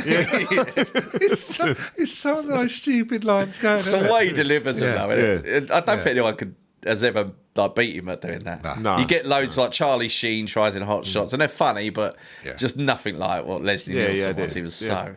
Mate, you have to get these people to a hospital. A hospital? What is it? It's not important, right? Big building with patients. It's so stupid, but I love it. Even that Johnny guy is like the hyperactive guy, and is Johnny, can you do something with this? He's going, hey, can we make a plane? And then Lloyd Bridges, isn't it? It's the wrong week to give up sniffing glue or something like that. They're coming right at us. Just get me some lights on that runway, and they just go and dump a load of lamps and stuff all over it. So many. So that was my number. It's a great shout out. Cheers, man. That was my number 2, but my number 1. I wonder if we can guess. It is The Empire Strikes Back. Of course it is. In my opinion, it's one of the best sequels ever, if not the best sequel it regularly ever. Gets voted, doesn't it? Let's be honest, is that. So. Yeah, it's just exciting from start to finish. I love the darkness. Yeah, it's a lot darker, a lot more mature, isn't it, than the first one? Yeah, and obviously the following. It's the whole it's the second act thing. The way, but it's done it as a second film. You put your heroes into the darkest potential place ever, and then see how they sort of come out of it. And then it looks like they won't get out of it. And then in the final scene, you just obviously they do. But yeah, it just created some of like the best sort of side characters to come out of this. Even when you first meet Yoda, essentially he's just like an annoying petulant kid. He was like, "Oh, can I get my?" Like he's like hitting R2D2 about having an argument over a light, and it's like, and then he turns out to be this almighty, the Jedi Master, who actually, like, the advice he gives out in this film is, if you truly listen to it, that one, try. It is gold, It is so bang on. Don't try, do. Yeah, do or do not. There is no try, and everything he says is bang on. Like when he's in the zone, when he's training Yoda, it is like you could see why it's based on like an Eastern philosophy, a Chinese Indian philosophy type, like guru type thing. But yeah, it's just amazing, and it's Is going, I can't remember what he says to Luke when he tries to get out of the X-Wing out. Raise the plane up out of the swamp. Fucking do it, Luke. Yeah. Sorry, can we just have another bit of Yoda there? He did, man. Fucking do it, Luke. I remember that line. Oh, man, that he really was deep and Eastern, wasn't he? He was deep and do Eastern. it, Luke. You prick. Just like that.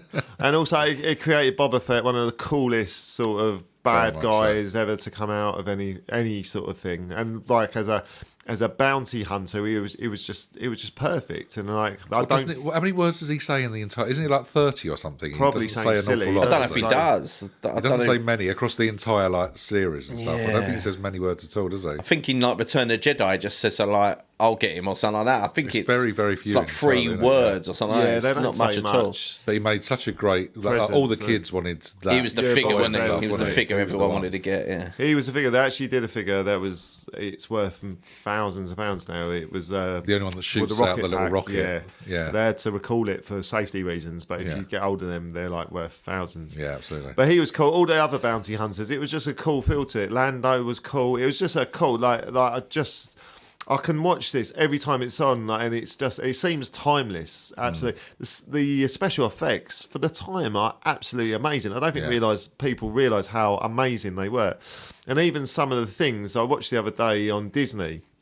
There's the deleted scenes, Right.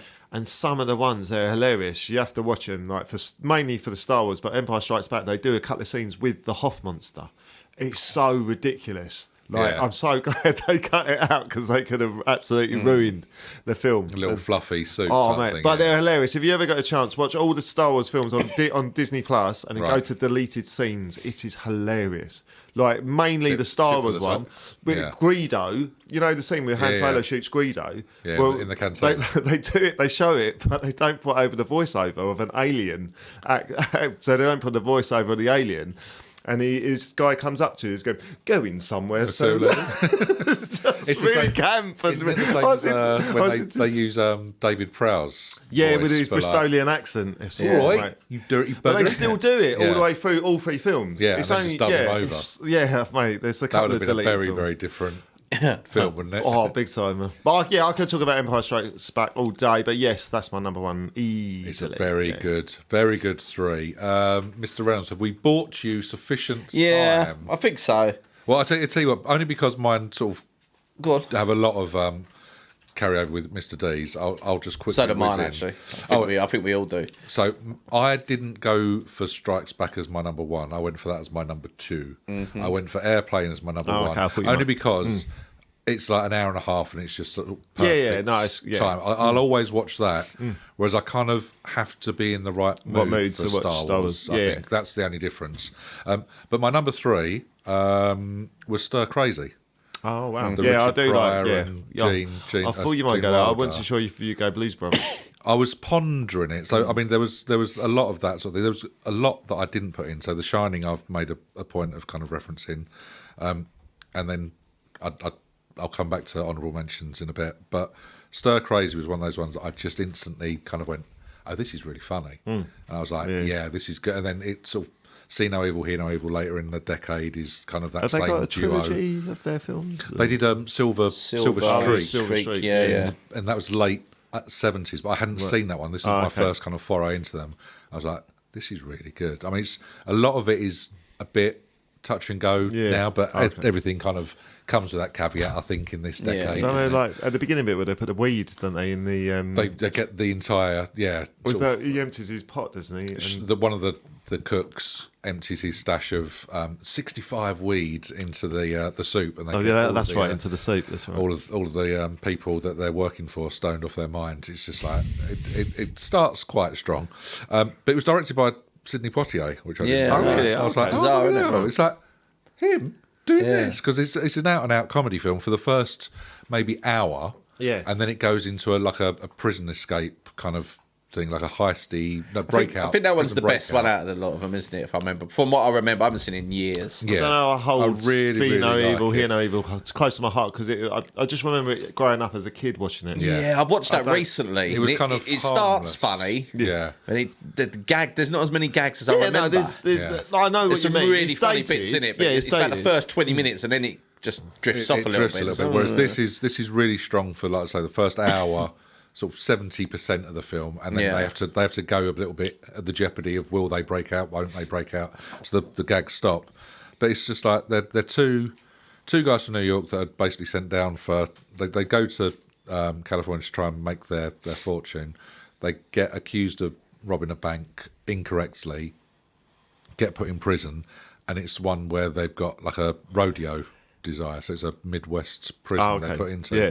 And he's just like, you know, when Pryor goes kind of doolally, and he's quite good at doing that thing. It's just like 125 years. 125 years. I'm going to be 161 when I get out. And he's just like, okay, it's just really silly stuff. But But yeah, you've got the usual stuff in there. So you've got sort of a bent governor trying to make money off of the prisoners themselves and their unpleasant conditions.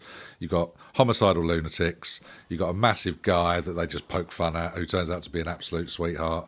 You've got the psychopathic killers. You've got an obviously gay character in there who's just sort of thrown in there for comedy purposes. Right, okay. So there's a few bits that don't quite work these days, but it's still... the comedy's like between the streetwise guy and the one who's a bit of a dreamer and their dawning realisation that it's going to go to shit, so they have to get out. It makes me laugh. No, I'll have to rewatch it again. It's a good film. I haven't seen it for years. It's a good film. But that was my 3, and then 2 and 1 are basically the same as Richard D's. I think we're all pretty similar. So I didn't know if one was going to break into the top 3. Ooh. So it's an honourable mention. There's a couple actually, but yeah, I'm in an R in Raging Bull whether that was going to get in there. Oh, really? Yeah. I didn't show up on mine. Yeah, really. I haven't seen it for a few years. And I think although it's great, it's probably a hard watch. Yes. For that reason, I probably just left it out. But the 3, I'm going to go to Shining as well. Yeah, I didn't know for that to go higher. But yeah, it's a great horror film and that, isn't it? But it's because like I say, horror's not my genre. So out of the 2, that'll probably just be B. It's great. It's Kubrick and everything about it. It's brilliant. Great shots and everything, isn't it? So yeah, absolutely. Great films. That's 3. I went number 2. I've done Empire Strikes Back. Love it as well, but just a bit. Star Wars is too much of it at the moment. I think it's right here, right now. Yeah, it's just everywhere, isn't it? See, that's the only film I can watch. Well, actually, the original, I still can stay true to the original. Oh, I love them and that, but I don't know. I think that's the only reason. It's probably just not made one.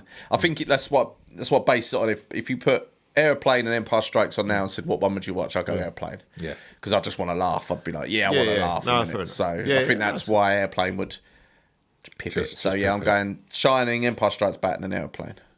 Touche. So we're all similar in what we've got. Not far off. It's not a bad start to it, but there were some absolute bangers out there that didn't make it. So we've mentioned The Shining, mentioned Raging Bull. You mentioned very briefly, Dale, the Blues Brothers, which was definitely a consideration. I did give it some thought as well because it's a great film. It's great, a really good film. I also looked at Flash Gordon, which I really like. It's just a very silly. It's silly, but silly film. Right, but it's actually half decent. You're like, actually, it's quite good. Well, I don't know. I like it for all sorts of reasons. As a movie, it's the nostalgia. It's a bank holiday film, isn't it? Yeah, it's exactly what Easter, it is. It's like an Easter bank holiday film. Yeah, it's ridiculous. Even Timothy Dalton with his moustache and just like all that sort of stuff. The whole Brian Blessed. Sorry. I thought that was Yoda. Hang on. Which one are you doing now? I went back to Yoda. Yeah. Okay, so do me a Brian Blessed. Gordon's alive. Gordon's alive. That's one of the best you've done. I mean, it started strong with Yoda. It's lovely. I was warming up. Yeah, that's a good warm up. Yoda to Brian Blessed. Actually, it's a hell of a leap, isn't it? But I looked at Caddyshack as well. Caddyshack, I love Caddyshack. Yeah, I've got that as well. Elephant Man. Elephant Man, yeah. Not as good as Elephant Man 2. Return of the trunk call. Drunk and full of spunk. That was the full title. I forgot about the brackets. They always use that. No, it's a great film. It's so sad. It's quite. I remember watching it and I was like thinking, why is this in black and white? And then at the end of it, I was like, no, this is like perfect to be in black and white. Absolutely, yeah, colour is like, it would have been, yeah. Sort of this brave move though at that time going into black and white. I'll tell you what I've got in here, and I do like this out of nostalgia because the first 2 films I just love for that the time and childhood and stuff are the Superman 2. I've got 3 with Pryor. No, Superman 2 is the one with General Zod. General Zod, there's the 3 that come back. Yeah, it's a great one, isn't it? Yeah, it's just easy watchable. It's just I like Christopher Reeve as I used to fancy Superman. the woman in that. What the evil 3? Yeah, yeah. It's about costume. No, fair enough. You like a girl in a sequin black jumpsuit. I think it was trapped in an everlasting mirror or something like that. It's quite a specific fetish I have. Really, I used to feel the same about Terence Stamp as General Zod. Neil Giselle. Yeah, he's good though. Superman 2, that is good. Get another bank holiday. These are all bank holiday. They films, are, aren't they? Yeah. Airplane's always on a bank holiday. Always. I tell you what, I had Fame down there as well. Yeah, this Fame's year, good fun. obviously. Friday the 13th as well. Talking Very about the old similar. B movies. Yeah, Awful Friday the 13th. Yeah. I tell you, I came late to this film, but it's really good fun actually. 9 to 5. I really like. I've written that down as well. Yeah, I really nice. like 9 to 5. And Private Benjamin as well. Yes. Yeah. Yeah, which I really like. Yeah, Goldie Hawn. Yeah, Yeah, again, that's earlier than I thought. I thought that was Yeah. getting mid to late 80s, actually, Private Benjamin. I think it's more hope from our point of view, isn't it? 'Cause we Well, I can't, think that's it we can't probably be that old, can it? Yeah, that's what. Well, I we're think that old. we probably watched it around that time. Yes, we exactly. associate it Yeah. from Yeah, that. that's I'm what it'll guessing. be. Obviously, we'd have probably seen it when it was about Yeah. 10 or so. Yeah. So Yeah, I 4, think we 5, 6 associate years it. after it. The video man's been round, and we're just like, you know, What's he done? he's Jesus. I hope not. Oh, he's left some videos, right? left some videos. Any more for any more? No, I don't think so. No. Not No, a I think bad that's start, it, though, mate. to the year, was it? To the decade, excuse me. Yeah. Oh, sorry, one last one. Oh, here we go. Strap in. Any which way you, any which it way you was, wasn't can. it? with- The follow-up to Every Which Way I the Loose. just Yeah. found it quite fun. Like with saying to do Clint Eastwood and a orangutan. Yeah, Called Clyde. Yeah. Yeah. The I thought you were building up for a comedy film title there. no. No need when you got Oh, the Elephant fog. Man Did we 2. say the fog? Was that? No, yeah, don't I had the think we fuck do. down, yeah. Yeah. Joe Carpenter's, yeah. What, the guy that did the vampire stuff? Halloween John and Carpenter? stuff and Yeah, did Halloween and what was the other one did? On the Alien. Rainy The Days Thing. and Mondays. The Thing. Did the Thing as well, didn't it? Very specific. The fog, the thing, Thing. Yeah. Yeah. the radiator. He did yeah. all sorts of stuff. Didn't he? big films. The Yorkshire pudding. Woo! And that is a perfect edit point to finish great films. sneeze. Every time we want to finish a segment, we're going to get you to do that now, Phil. Yes. We have to buy in a lot of white pepper just to have that. Nice, lovely little roundup. Okay, Blankers, we are rumbling on with this 1980s episode. And if you remember, in the special that wrapped up the noughties decade, we introduced Uncle Forty's Naughty Box, where my illustrious compadres, Mr. Richard Dello and Mr. Philip Reynolds, will argue passionately for a certain subject for 30 seconds, and then their opponent has a rebuttal, and then I will adjudicate and choose whether the object has been successfully awarded a place in Uncle Forty's Naughty Box. Everyone clear with the rules? I don't think so. But anyway, we'll try this out. So what we're going to do, we've got 3 categories. There is a legend of 1980 that you guys have chosen for yourself to argue that you think is the greatest. Then we'll do an album that has been chosen by your opponent for you. And then we'll finish off with a film that has also been chosen by your opponent. So you're arguing passionately for all 3. It's just that only one of them is your choice. Yep. Sound clear? Yep. Sounds Lovely. grand. Right, great. let's have a bash. You can have 30 seconds for each of your arguments. And then when your time is up, you'll hear Jimmy's bell end. Ticket split. The old Yes, please. sound effects are... We have spent... Budget has gone... We've spent almost zero amounts on the budget this year, and it's quite apparent. Right, let's start with Legend of 1980. Mr. Reynolds, who is your coming to me legend? first, I'm going to okay. come to you first. Who is your legend that you are arguing passionately is the greatest legend of 1980? Okay, so this is a bit of a difficult one. Okay. So I thought I'm going to go for someone who are going to struggle. I think Dell's going to struggle to argue against. Oh, you went tactical. Yeah, Interesting. but it might backfire because you being the adjudicator, it might not work. Well, and it'll all make sense in a minute because we mentioned it earlier, and it is Trevor Brooking. interesting. So we starting the clock. Okay, so I will ding you in. You've got 30 seconds to argue that Trevor Brooking is the greatest legend of 1980. Beginning now. Okay, so we're both West Ham fans, and that was the last trophy we won 43 years ago. the last team to win outside of the top division, the FA Cup. We beat Arsenal. Trevor Brooking scored the winning goal. He's a legend amongst West Ham fans. They've got a stand after him. He done a great job managing us. He's even a decent bloke. You can't say a bad thing about Trevor Brooking. You're a West Ham fan, and you cannot argue against Trevor Brooking being the legend of 1980. Interesting.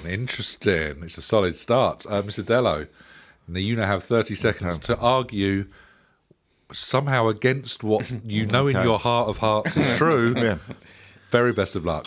You're right, Phil. I cannot disagree with anything that you just said. However, I can disagree with what Trevor Brooking has done with animal cruelty.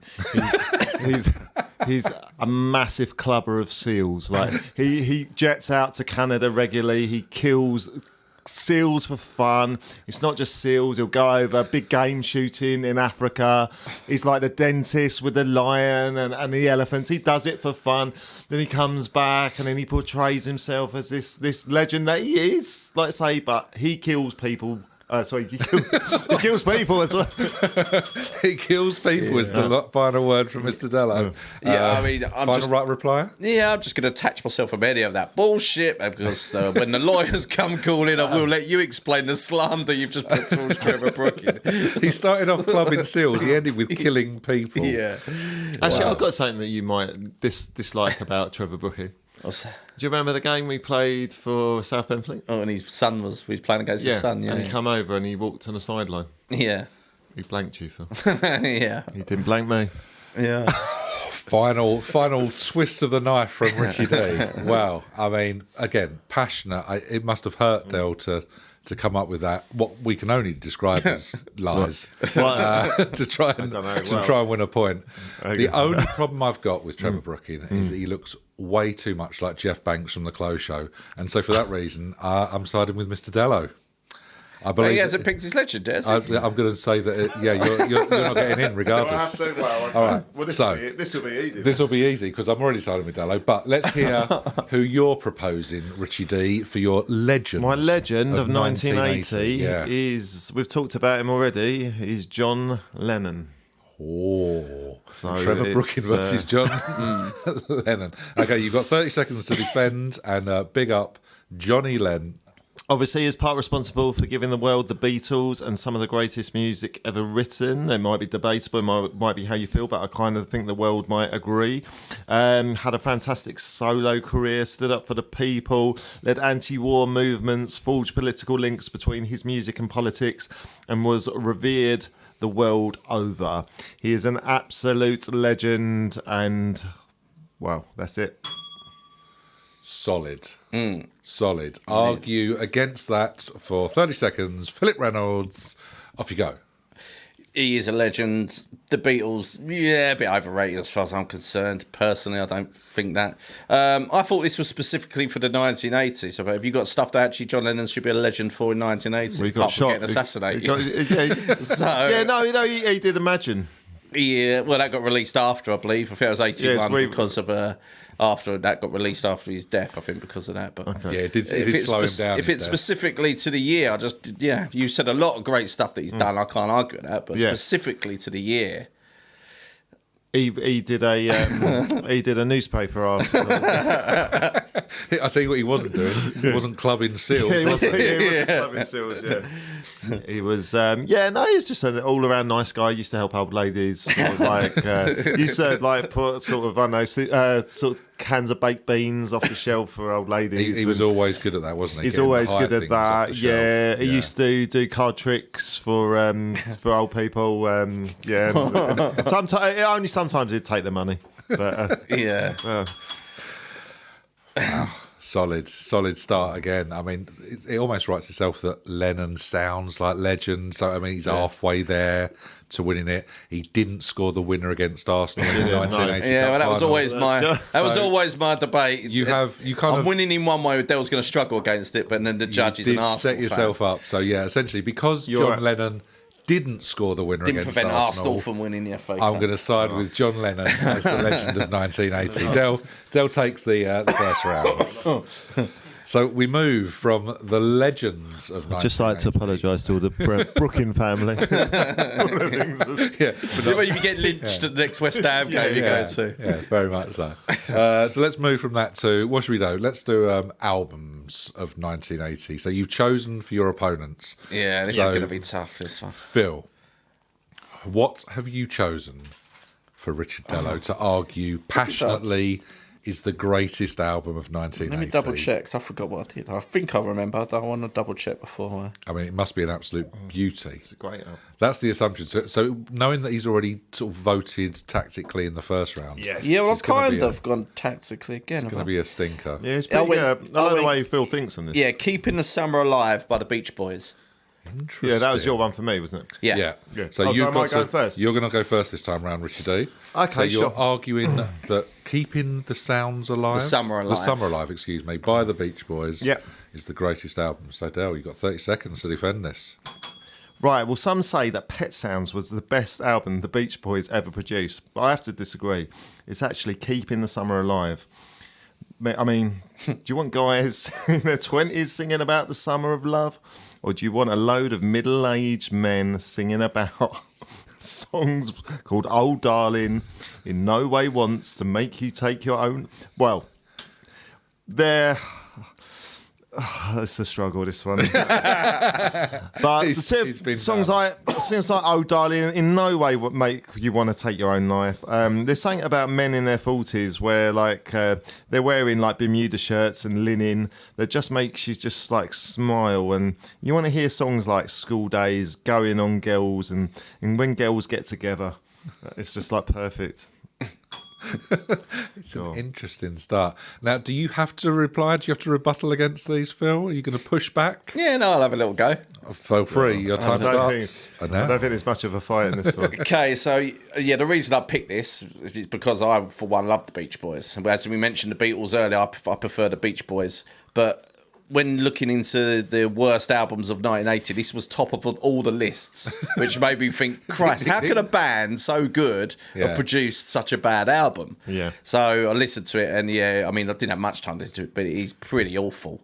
So how much time did you get to listen to it for? I listened to it for a good 20 minutes or so. 20 minutes? A few tracks. Yeah, it's a good 50-minute album. It was pretty awful. And you look at all the reviews, it must have been bad, because literally I think 2 stars out of 10 was the highest it got off a lot of people. So, and this is a genuine band as the Beach Boys. So, okay, interesting. Okay, I think I can reply to this. Feel free. I'll give you one last opportunity. Dale. Well, as you'll realise, they said it was probably the worst Beach Boys album ever written in the first 20 minutes, but afterwards 20 minutes 21 yeah, 21. It's an zinger. absolute banger. It's up with Pet Sounds. It's absolutely brilliant. They're on point. They're back to their best. I mean, they're back in Linen, they're back in Bermuda.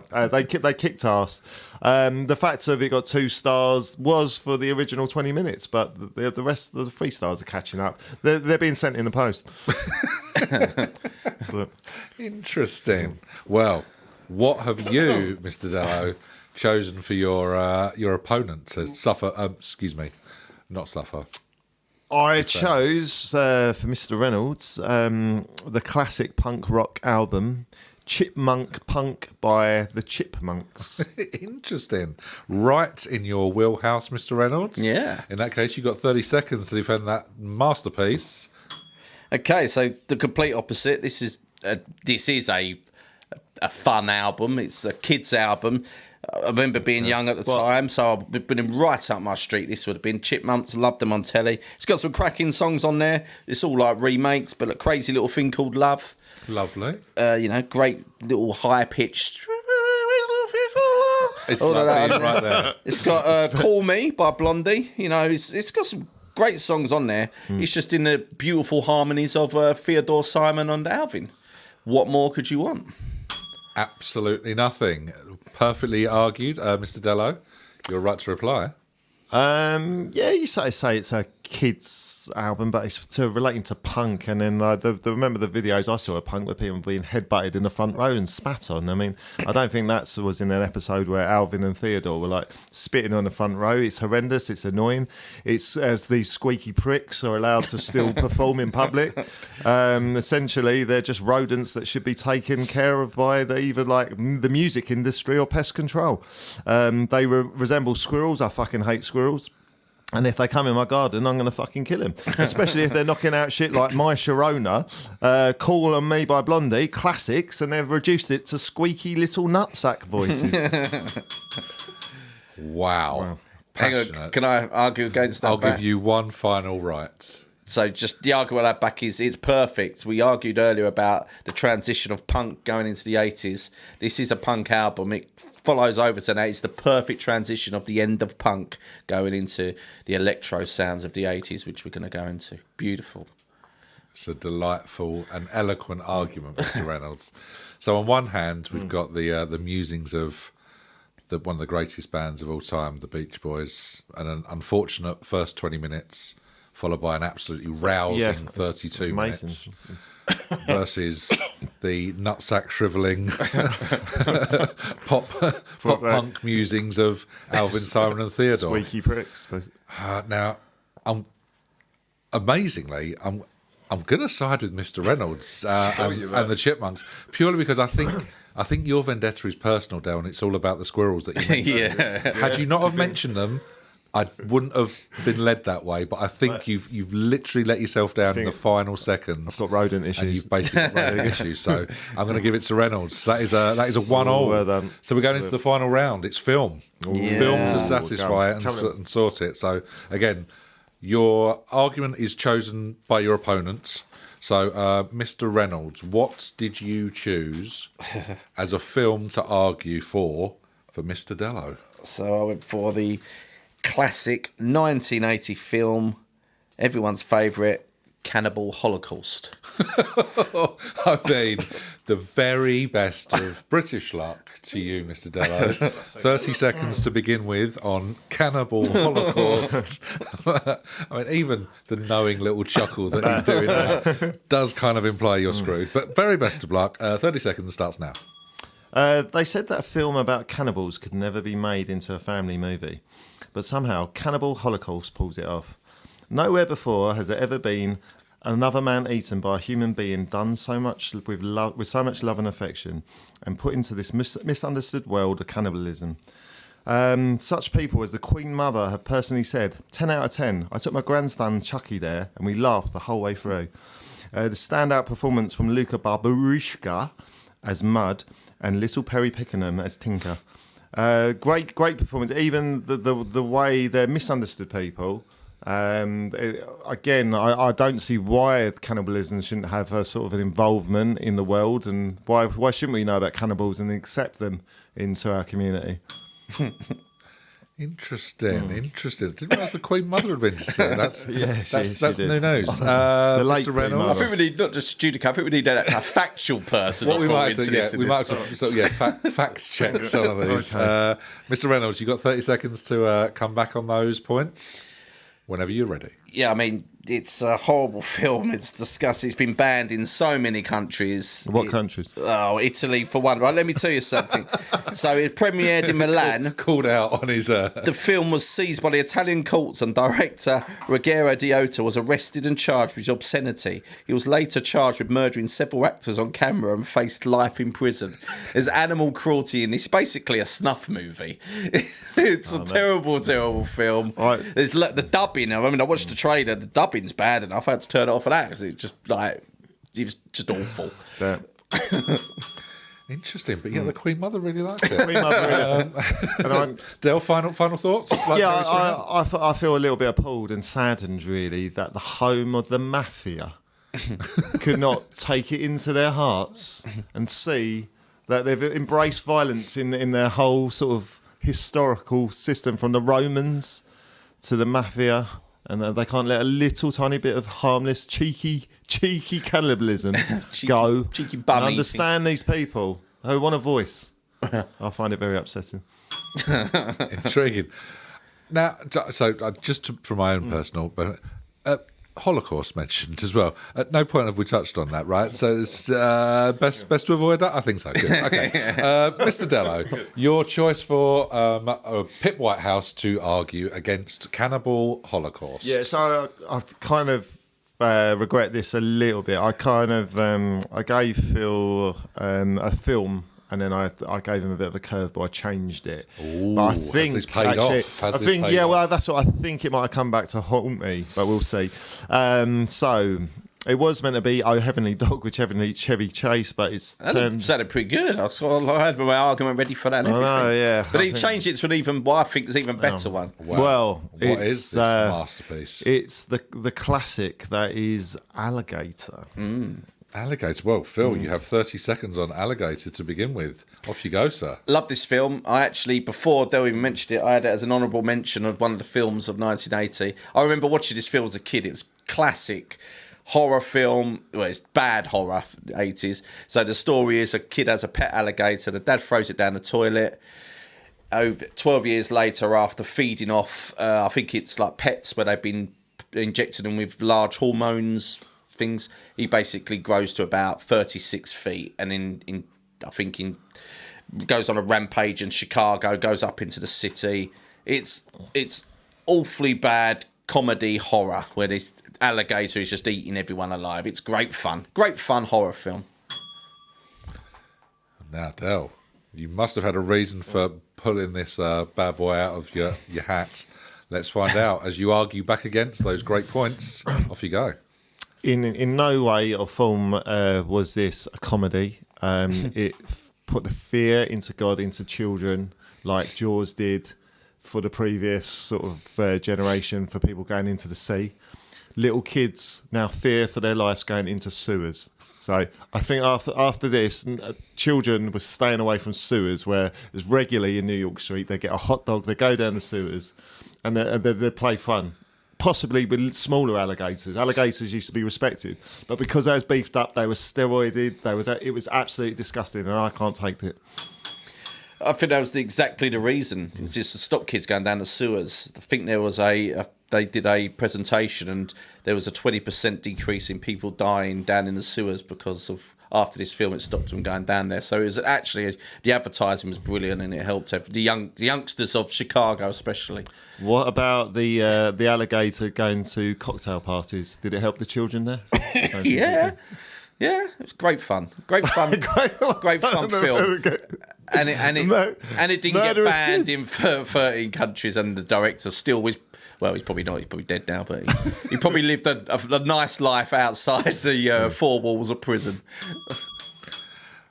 I mean, so many things to pick up on. I'm going to just pick you up on one of your stats that you threw out there willy-nilly. 20% decrease in children going down sewers? I want to clarify if that's definitely been I remember that presentation, checked. yeah. Right, okay, the presentation called... sewers. Stop killer sewers. It was in Chicago. It's a big thing in 1981.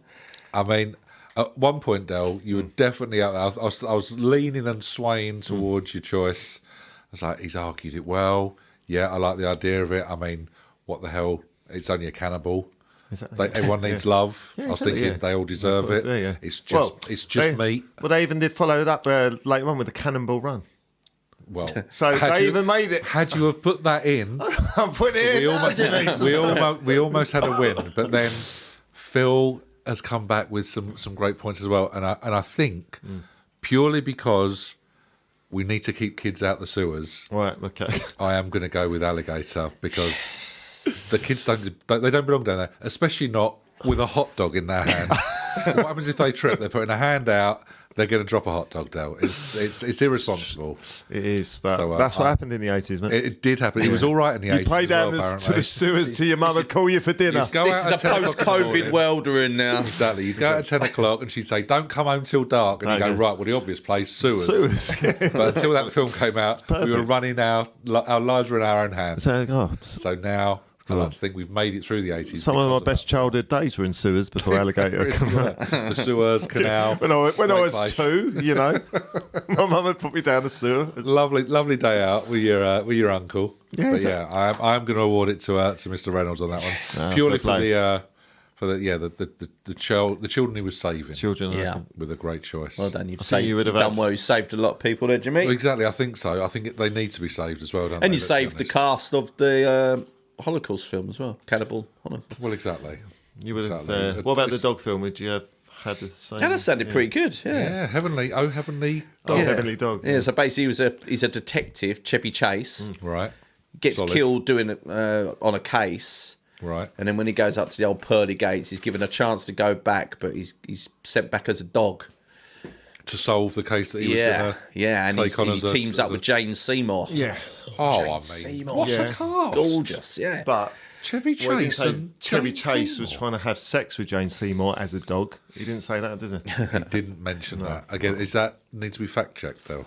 It's in the Oh, film. it is actually part of the film. Right, okay. They bath together and everything. I would have watched it though. Jane Seymour was nice. Absolutely delightful. Medicine. Dr. That was Quinn. Medicine. Now, Man. that's a Magical. film that did get banned in Italy. That very much Yeah, did. You're that right. did. Well, that is a hell of an instalment of Uncle Forty's Naughty Box. We'll bring that back every now and again. I like that. Like I forgot parent- we're still recording. I'm just eating it. we are. At no point did we sign I this got off. so relaxed. I thought we'd stopped.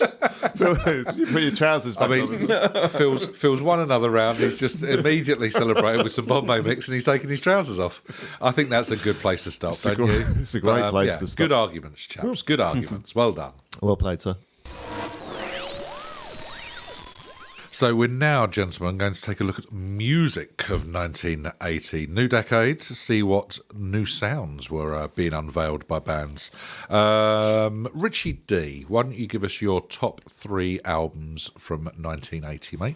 Yeah, so top 3 albums. I struggled to begin with, but then I started going through a few today, and then a couple really, really stood out.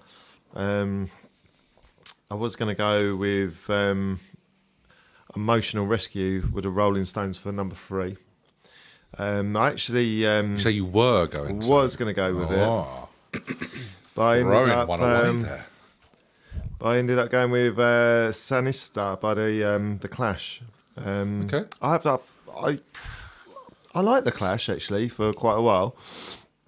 Haven't listened to anything from them for absolute years, and then there was about 3 or 4 songs from like their best ofs and different things that was on this album. So I quite like this. It's made my number 3. I was a bit gutted. There's a Pat Benatar album I didn't get a chance I saw that one. to Yeah. listen to, unfortunately.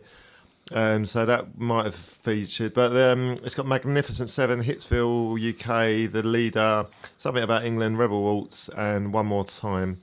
Not the Daft Punk. One more time.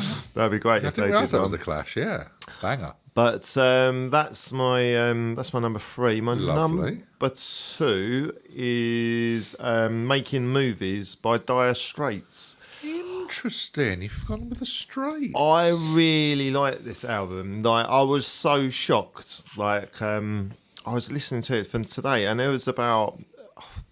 Again, there wasn't that. I don't think there was a bad one on there actually.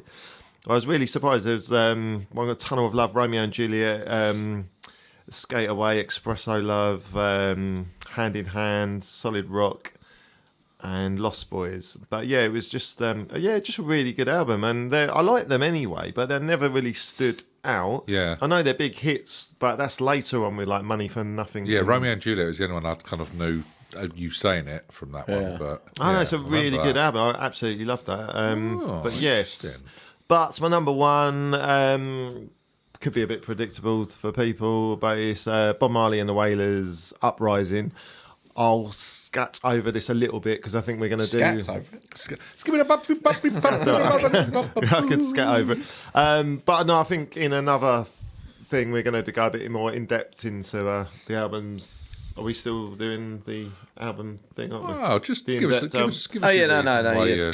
Go over it. Yeah. Okay, Yeah, right. absolutely. It's Bob Marley and the Wailers' Uprising. You got Coming In From the Cold. It's actually nice to talk about Bob Marley because Bob Marley is probably my favourite artist of all time. Musically wise, I absolutely love him. Great storytelling, political injustice, great advice, poetry, and philosophy. He actually went through a time where I wasn't really speaking to my mum and dad, but the words in his songs and the advice that he gives out in his songs are absolutely amazing. And I love a great line, like I was saying about Yoda and that. I love a bit of that advice, but it's actually generally sort of good, and it doesn't work unless you actually have good music to go with it. Otherwise, it's just lost on dead ears. But I think if you can do the two, you can get a message across, and with good music, then that's great. But was that the song "Stop Being Silly Rich"? Go and talk to your mum and dad. Yeah, exactly. Don't be a dirty in a reggae stylings. But yeah, so Coming In For Cold, Real Situations, Lion Train, Pimper's Paradise, Could You Be Loved, Redemption Song, Work, and Bad Card. Like I say, I think we'll go over this a bit more on another thing, so I'll just leave it there. Nice. Good album, though. Lovely choices. Couple definitely to go and listen to for you. Oh, and it was also his final studio album before he died. Well, in that case, how can you begrudge that being number one? Mr. Reynolds, any similarities for you? No, not really. Interesting. So I've been working on this for a couple of weeks, listening to a lot of albums. Couple of weeks. This is going to be but depth. a lot of it's been wasted because there's been a lot of bands where obviously they're big or artists, and you're like, right, yeah, I'll give that a try. That's got to be good, and you've heard stuff that they're good, and then they just weren't. But so my top three anyway. I've come across some ones I didn't really realise. So the Psychedelic Furs was number 3. With the same name. And I didn't really know much about them, but I started listening to it. It's actually a really good album. Literally, me and Dale just looked at it blank. Yeah, but that's actually a really good album. It's kind of electro indie, kind of alternative for that kind of era. But it was a good album. What do they sound similar to of the two? I suppose a bit Joy Division-y, but yeah, a bit Cure as well. The Cure. Yeah, a little bit, but a bit more. It was this album particularly. I haven't really dived into their catalogue, but this album was. Bit synthy kind of thing, so it was all starting, wasn't it? Yeah, but not too much. But it was good. It had a like I don't know, a feel to it. It was all I'd imagine if I was around this time, I'd have been probably liked it. It was like our kind of the alternative 90s era kind of thing. I think Right, so. That was good. My number 2 was Kate Bush, Never Forever. Chic. Had things like the Babushka on it, the violin, the wedding list on it. Yeah, I like Kate Bush. Bush was huge in the 80s, wasn't it? Yeah, and I've been starting to take a little rabbit hole dive into Kate Bush, and she's actually really good. Yeah, I like Kate Bush. I didn't get a chance to listen to that album actually. Yeah, that was quite good. I quite enjoyed that. So what appears on that one? Babushka is the big one. You got the wedding list, violin as well as on there. But yeah, it's a kind of moody, and it's got some really interesting like backing vocals on that as well. But yeah, it's good moody little typical Kate Bush album. You could kind of lose yourself in a little bit. My number 1, I went for U2 Boy in the end. I don't know. It's not their best. It's their first album, obviously. Album, I've got this as my number 3. Yeah, and you got I Will Follow, which is a great song on there, and it's you can tell it's following on from the punk. It's like a punk album, and it's kind of, obviously we know U2 go on and they change their sound, but it's quite interesting to hear them like this bit raw. Yes, quite raw. They basically did like 40 songs they had, didn't they, where they were gigging and touring and stuff. Yeah, they've chosen a few off of that. It's quite good. They're nowhere near polished, but you kind of knowing how they go. That probably plays a role in how I picked it, because I thought, this is quite a good. It's a starting point. Yeah, but you know it's their sound. It's still you can tell. You can tell it's. You can hear. You got the guitar of the Edge straight away, and you've got Bono's voice. It's not as strong as what it gets later on. Yeah, but you can definitely tell it's them. But it's got a punk edge to it. Yes, very much so. It's a good album. It's not one of their best, I don't think, but it was my number 1. It's a strong start, isn't it? Yeah, you know that there's good building blocks there. Yeah, definitely. So that's it. That's my 3, 2, 1. Good choices. Well, you've already mentioned Boy, which is my number 3. My number 2, I go a slightly different way. I go for Voices by Hall & Oates. Oh, wow. Yeah. Voices by what? Hall & Oates. Ooh. So it's their 9th album, and some big old bangers, as they say, on there. I might be a bit gutted about this one. So Kiss on My List was on there. Okay. Every Time You Go Away, later covered by Paul Young. Oh, yeah, of course they write that. I forgot that. Yeah. They do a cover of You've Lost That Love and Feeling, but all with sort of synths and stuff. Okay. And the big one, You Make My Dreams Come True. Oh, really? That was Which I adore that song, and I still play that regularly. Yeah, and the kids like that one as well. But it's bit of guitar, bit of synth. How does that go? You Make My Dreams It's Come one True. for Step Brothers. You know when they go, did we just come best friends? Ah, right, okay. Straight away. In. Bingo. Yeah, I know if I heard it. That's what I was saying. Yeah, absolute. I mean, you just wanted us to sing it, didn't you? Yeah, get into some form get you of to do that in a copyright minute. trouble. Perfect. Yeah. But yeah, that's my number 2. Oh, good shout. And my number 1 from the year was The Game by Queen. Their What was on that then? 8th album. So this has Crazy Little Thing Called Love But Chipmunks did that. by the Chipmunks. They just covered Surprised you didn't that. have that, Phil. Another one, Bites the Dust, was on there as well. Oh, wow. Play the Game was on there. And Don't Try Suicides. Okay. So 4 days. They were sort of less massive anthems. They were more just songs that they sang. Do you know what I mean? They were a bit too big almost in their last one. The other songs on the album any good? Or? There's a few. I mean, there's about 11 on the album, I think, in total. You'd like to argue not, but I mean, there's never really a bad Queen song per se, but nothing huge. There's a few by sort of because they all wrote their own songs, didn't they? So like, there was a couple by Deacon, a couple by Roger Taylor, and a couple of the Freddie ones as well. But there's a bit more synth on there, which is a new sound for them. They started to embrace that 80s flavour. But they were just trying stuff, and it's still Queen, still good. Yeah. So that was my number 1. But I just missed out was Bob Marley and Uprising, which you've mentioned, Del, already. The only other one I was really looking at was Stevie Wonder, Hotter Than July. Yeah, that was good. The only was thing sort of that out put me there. off was like birthday. The Happy Birthday thing, yeah, exactly. But yeah, Although saying that, it's actually about Martin Luther King. I think people forget that now. it is. Yeah, they make it. Don't they make it a day about 3 years later, don't they? I think he's Yes. sort of trying to celebrate that. It is a lovely song, and when you look at it, but it's been ruined know the by historical going to bit. people's bloody Yeah. birthdays. Yeah, And- absolutely. The one that's on there is like the Master Blaster and Jamming, Yeah, which is that's obviously about a Bob thing Marley, about yeah. Bob Marley, so it all kind of ties together. What else did you have as possible honourables? Yeah, so ones start. like the ones I was Bruce Springsteen, The River. Now I've always heard big things about this. Always comes up as- I've yeah. never been a great Bruce Springsteen fan, but I thought I'll give it a go. I've heard this is a good album, but I just couldn't get into it. I don't know what it was. I don't know if I gave it enough time, but I just couldn't. Like I said, I'm not a good big Bruce fan, so it was just it didn't get me. Joy Division's Closer. Yeah, that's the last one, Just wasn't have it? to be in the For mood. You have to be in the Yeah, mood for that, don't you? can't- That's Yeah. and the Police, Zenyatta Mondata, is it? Yeah. Again, I listened to it, think because I like the Police, but wow, it's The two hits weird. are probably the best. Yeah. Do, da, da, da. and Yeah. that was- Don't stand so close to me. yeah. The rest is just odd. So just didn't do nothing. I think so. you forget sometimes that that you can't just sneeze out like hit singles. Yeah, turns out it was quite tricky. Yeah, and so when Yeah. you look back on the body of work when they got your best of, you think, oh yeah. Then. They're Yeah, immense, that's the immense. thing, isn't it? They're Sometimes- taking 2 from an album almost, aren't When they? you listen to the best ofs before you go to the album, it's hard to Yeah. fall out of that, isn't it? Because you forget that Every song every should be album, a good one, yeah. no album has 11, 12 absolute classics. There's always fillers Yeah. in every album, even the best albums you like. There's some songs that aren't as good. But when you go to the best ofs and then go to them albums, you expect every song to be like... Of that level and yeah, standards, and yeah. it's Yeah, hard absolutely. to get out of that mindset, isn't it? Yeah. But good yeah, that was it. That was kind of it, really, for the honourable mentions. Anything else stuff. on your list? Yeah, Del, I'm that into the Emotional Rescue by the Rolling Stones. It was actually a decent album. There's obviously the title track, Emotional Rescue, Summer Romance, Send It to Me, Let Me Go, Indian Girl, and She's So Gold. It's quite a nice sounding album. Sometimes they can be a bit too much, but I quite like this one. It was all right, but yeah, I just found the Clash pipped it. Yeah. But I wanted to try the Pat Benatar feel with the Kate Bush because I'm a big Kate Bush fan. There's a love one. I tried to listen to the Peter Gabriel one. I couldn't stand it. just Yeah, couldn't get Billy into it. Joel was another one as well. He had one like Glass Houses, was it? Okay. And I like Billy Joel, but it was a weird. Again, it was his punk. There's a lot of punk Hangover, feet. Everyone was yeah. trying to go down Right.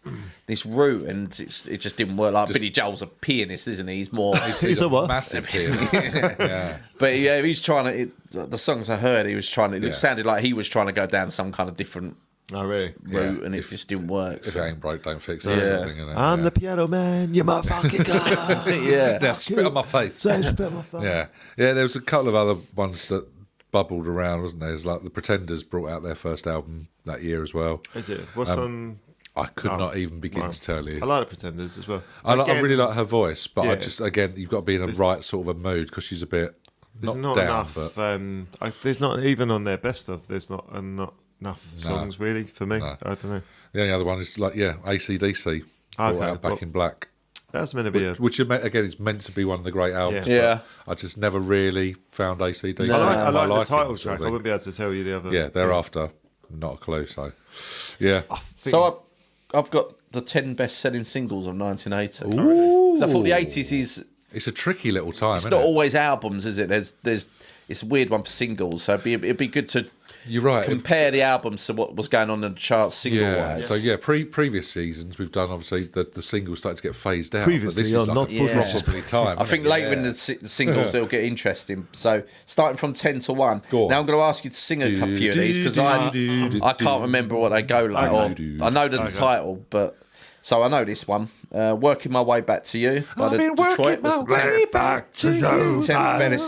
10th best-selling song. Lovely, good shout. Coward of the Country, Kenny Rogers. Does anyone know that one? Coward of the country, you get the fuck off my tractor. Yeah. Safe to say we do not know that one. Together We Are Beautiful, Fern Kinney at number 8. Does anyone know that? No concept. Together we are beautiful. Now get the We fuck know off this my one. tractor. Gino, Dexys Midnight Runners at number 7. You know that goes. Oh, Yeah. Gino. Oh, okay. Know that one, yeah. The Tide is High by Blondie. We know that one. Number I 6. think you'll find it was by There's a Atomic Kitten. Blondie Yeah. album, and there was a Madness album I meant to look at as well. There's almost, I think there's 3. Is there 3 songs by Blondie in the top 10? Is it? this year? Yeah, so that's what. I've only got the one, but yeah. Is there really? Because I know there's definitely 3 albums that feature in the top 100 of that year Oh, really? by Blondie. It's huge. They had a This big one's old a classic, output. though. Go on. DISCO, number 5. Disco. Really? Yeah, Oscar Wan. Go. Super Trooper, number 4 by ABBA. I like Super Yeah, Trooper, lovely. yeah. That's it. Feels Like I'm in Love, Kelly Marie. How's that go? It feels like. Yeah, that's the one. I knew it, but I couldn't think of it. That one. Yeah, that's number 3. Yeah. Woman in Love, Barbara Streisand at number 2. Oh yeah, a bit You know better. that. That's a really slow song, isn't it? I am a woman in Yeah, I know that. Yeah. And number 1, anyone can guess what number 1 is? We kind of mentioned it on our albums. Oh, Not necessarily what we picked, but we have best-selling song of 1980. Best-selling song of 1980 was "Happy Birthday." Babushka. Don't Stand So Close to Me by the Police. Was it? Good tune. Yeah, it's a good song. Good tune. Oh, Yeah. nice. That gives you a bit more context. Yeah, nice. Well done, young Pipster.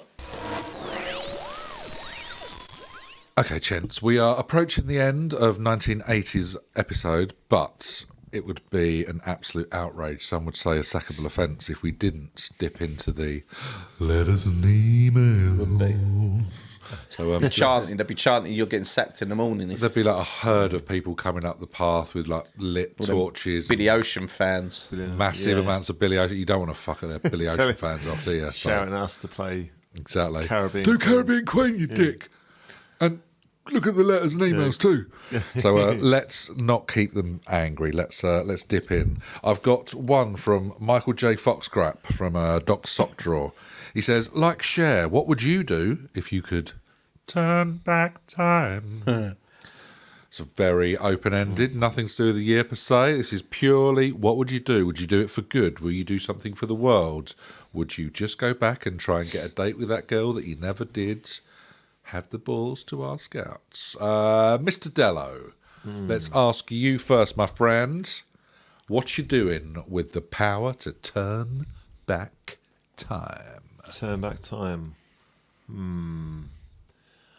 I would go to the Top Deck factory. The Top Deck factory, as in the Shandy, Shandy Bass. the Shandy yeah. deliciousness from yeah. And I would rob it dry. Really? Yeah. You're trying to get smashed on, Yeah, on and then Shandy. then I'll try and build like an underground bunker somewhere just to store. Just Top to store it Decks. all. Yeah, and then Knowing that the world would run out eventually. when they run out of complete Top Decks, and then in sort of another sort of 20 odd years time, I'll come out with the new with the whole storage of providing they haven't gone off and gone wrong. I don't know if they can. If they're in a can, they should be all right. Yeah, they stay pressurised. Might be. They? But that's what I do. It's not You'd the best. corner the markets, the world market in Top Deck. Yes. Or I'd either do that, or just before the recipe for Rossi's ice cream was coming out, I'd quickly steal that, and then patent it as my own. Fuck yeah! It's Must be quicker ways of making money. Yeah, probably. Dale's all about the long game. He's all about the long game. You know? That's why you know this about Dale. That's why he's still here with us. He hasn't worked out that get rich quick scheme. What would you do in that case, Mr. Reynolds? I don't know. So if you could turn back time, is it just a one-off time? I think so. You've got basically just a one chance, one shot. Yeah. So would you do something for humanity, or would you corner the market for Shandy So Bass? humans would just ruin it one way or another. So there's no point doing that. I'm trying to think of a There'd always be moment. another idiot that would come. Yeah, I'm trying to think of a moment that, like, Was there something where you thought, "Oh, I should have done that"? no, not necessarily. real I regret should have or- done that, but one that it gets me going. I could make some money out of this on the way. I'd probably go back to the 2006 FA Cup final, West Ham Liverpool. Oh, Just stop move the Gerrard. defender or Stop something. Gerrard. Yeah, I think. Is it Scalacci or he was the Scalacci? No, he was, Still actually. It's in the who's the Argentinian coach at the moment? It's him, isn't it? He was Wayne he was, Hernandez. He was West Ham's right. He was West Ham's right back, and he gave the ball stupidly to Gerrard. So I'd get him to do that, and then obviously, Would you sub him off just before? yeah, that maybe moment? just do that. And then obviously I put a bet on it as well, 3-2. Put all the scorers down, so I'd make shitloads of money on it as well. And yeah, that's probably the feeling I've got. Especially being a nice, West Ham yeah. fan, them opportunities come round very far and few as between. we know from from the 1980, from the Exactly. 40s box to as now, well. yeah, Yeah. absolutely. So then that was a day where I felt sick. So for quite a while after, I imagine. yeah, so probably something like that, and make Yeah. shitload of money off it as well by putting all the. Always How a- much would you bet on it? Because there must be crazy yeah, odds for that. a 3-2 win against Liverpool? Well, yeah, but and putting all the scorers the right down, scorers and the right order. And, yeah. yeah. You wouldn't have to put much down. You only have to put probably like a few hundred, and you'd make. Oh, untold riches. So, But more than that, millions of happy hammers. yeah, And what better world do you want to live in than that? You'd want to live in yeah. that world, Top of my head, that's all I could think. I'm sure there's better things. Don't get me wrong. Absolutely. like, I'm sure there is as well. But what? I can't think the right world now. hunger. I mean, it's not like I'm going to take off the Shandy factory. It's like- Very you, true. you stick to your own, mate. You back off. Yeah, when you're thirsty celebrating that West Ham win, what are you going to do? You ain't got no shandy, have you? Dale's got it Yeah, all. or a Rossi's ice cream. yeah, Who's sitting pretty then? Exactly, HED, the king of ice cream. Exactly, there you go. That's what they call him. It's an empire. It is. That'll get you a house on Medfleet Road. They've got to be built somewhere, haven't they? Yeah. Built on smaller things than that. what'd you go for, Jimmy? I would go a minute before you subbing that bloke off. I'd instruct Gerrard to hit a sweeter shot before. I don't know. I think it's one of those sort of missed opportunity moments, isn't it? So maybe. I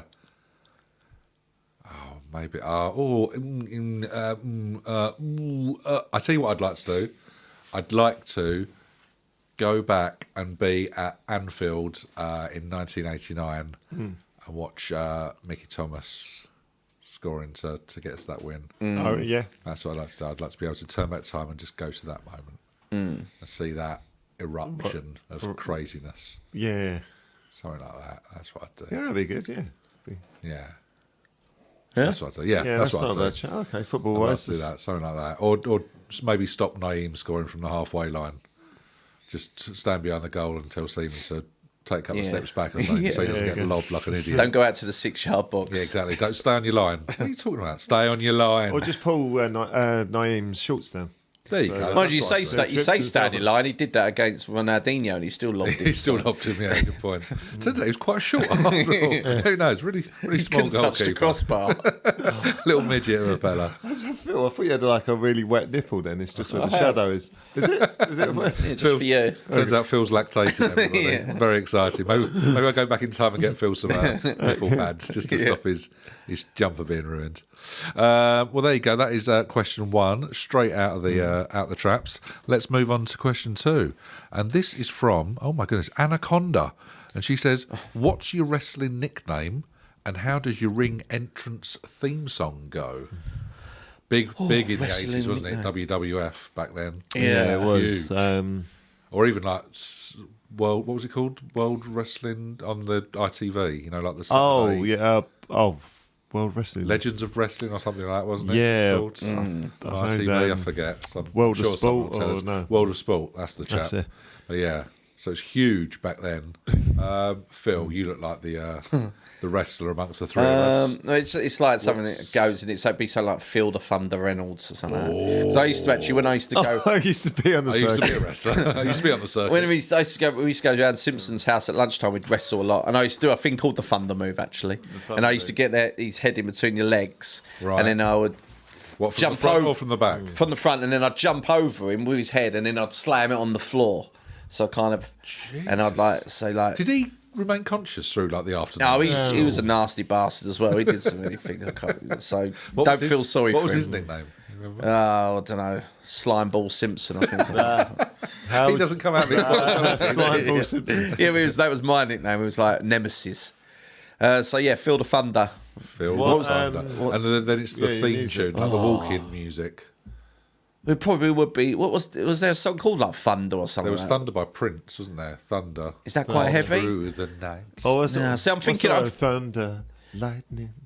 The The way you took me is frightening. yeah, it could be that one. Yeah, That could work. Nice. yeah. Outfit in mind, or are you just all about the double denim? No, it would be like lycra. A lot of I could lycra. see Yeah, you like like Mexican, like Rey Mysterio. Like, with the full mask Yeah, and with the stuff. mask. Yeah, Yeah. wearing a mask. interesting. Yeah, I could I do. reckon. Yeah, no one. Yeah, I don't want to Nacho be Libre famous. style. Yeah. No one Kendo- knows who I am. Yeah. Yeah, Kendo Nagasaki. Yeah. Nice. Yeah. I like that. So, your opponent for the title is Mr. Dello. Yeah, so I didn't know whether to take my dad's name, but he was Dirty Alan. Would it work with Dirty Richie? DRD. Yeah, Should be Dirty Dello. Dirty Dello. Like yeah, Michael Jackson singing like, and then just change it. Hello. Yeah. Want to So come to a party? So what are they called? What are the bad guys called? They're called Heels. Heels, yeah. So it could be a heel. Yeah. Or they go the lines of, do you remember Ravishing Rick Rude? God, yeah. So I could be Ravishing Rich Nude. So Oh, I wrestle coloured. naked. Oh, just completely naked. Yeah, I could have nude. That'd be yeah, really- more appropriate. wouldn't it? That'd be Yeah. really awkward, wouldn't it? Just Yeah, more daytime friendly for the kids. And, Mummy, what's that? Don't ask. I'd like a traffic cone on my head. What standards? Standard Yeah, practice. so like naked sort of lycra with a Yeah. traffic cone on my head.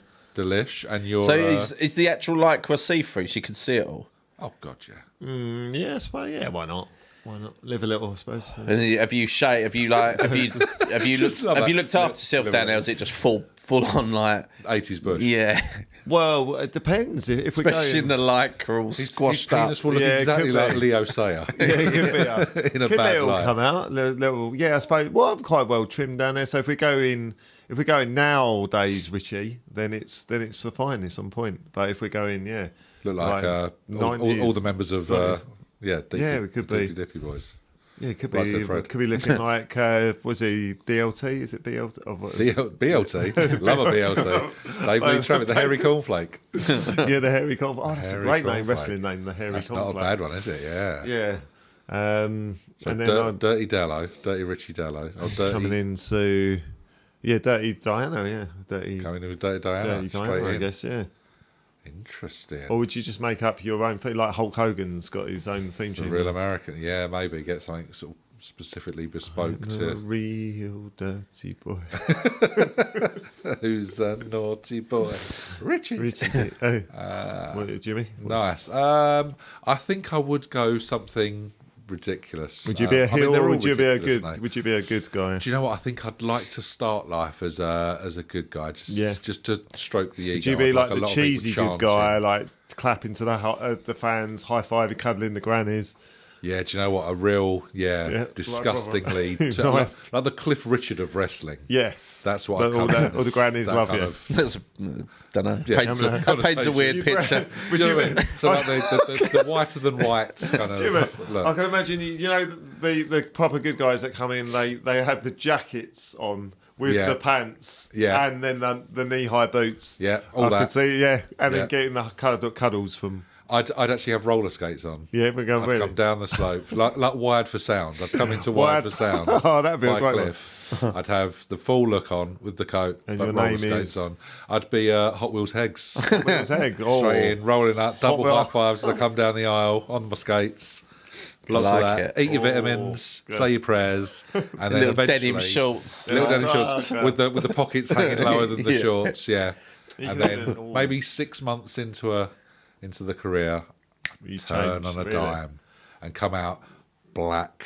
Really? Yeah, full evil. I just come out black. I'd call myself Richard Pryor. Oh, okay. And I'd just go. I'd come out. Yeah, I'd go from the holier than thou. I'd change on a dime, like Oh, really? Hollywood Hogan.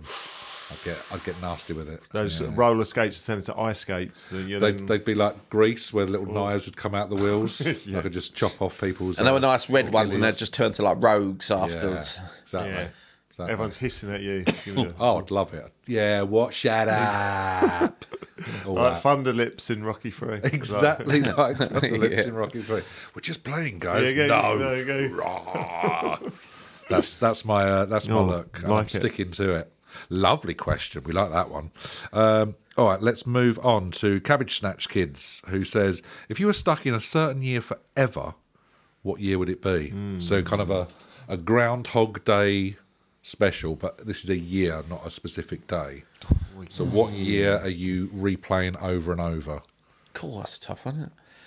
A year. So what year was a good year? What was a good year? What was a great year?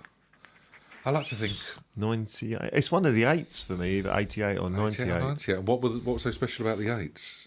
I Are you like Tottenham with anything 88. ending in a one? No, you it was, had a it good was cup that run. you hadn't gone senior school yet, but you was kind of like bossing it a bit. at Big fish, little school. pond kind of thing. Yeah, yeah. So cool. It started to get primary into school. football and stuff, so it was that sort of thing. But again, life was just easy. You didn't have Yeah, homework. 10. Everything's done for It you. was the day you never got when we went to school. You never got a homework at primary school. Yeah, Did you? yeah, right. Yeah. Spellings, that was about it, wasn't it? Yeah, so Yeah. that could be quite a good one. Spellings and reading, that was about it, wasn't 10. it? 10 Yes. was amazing. Yeah, just It's generally. not bad.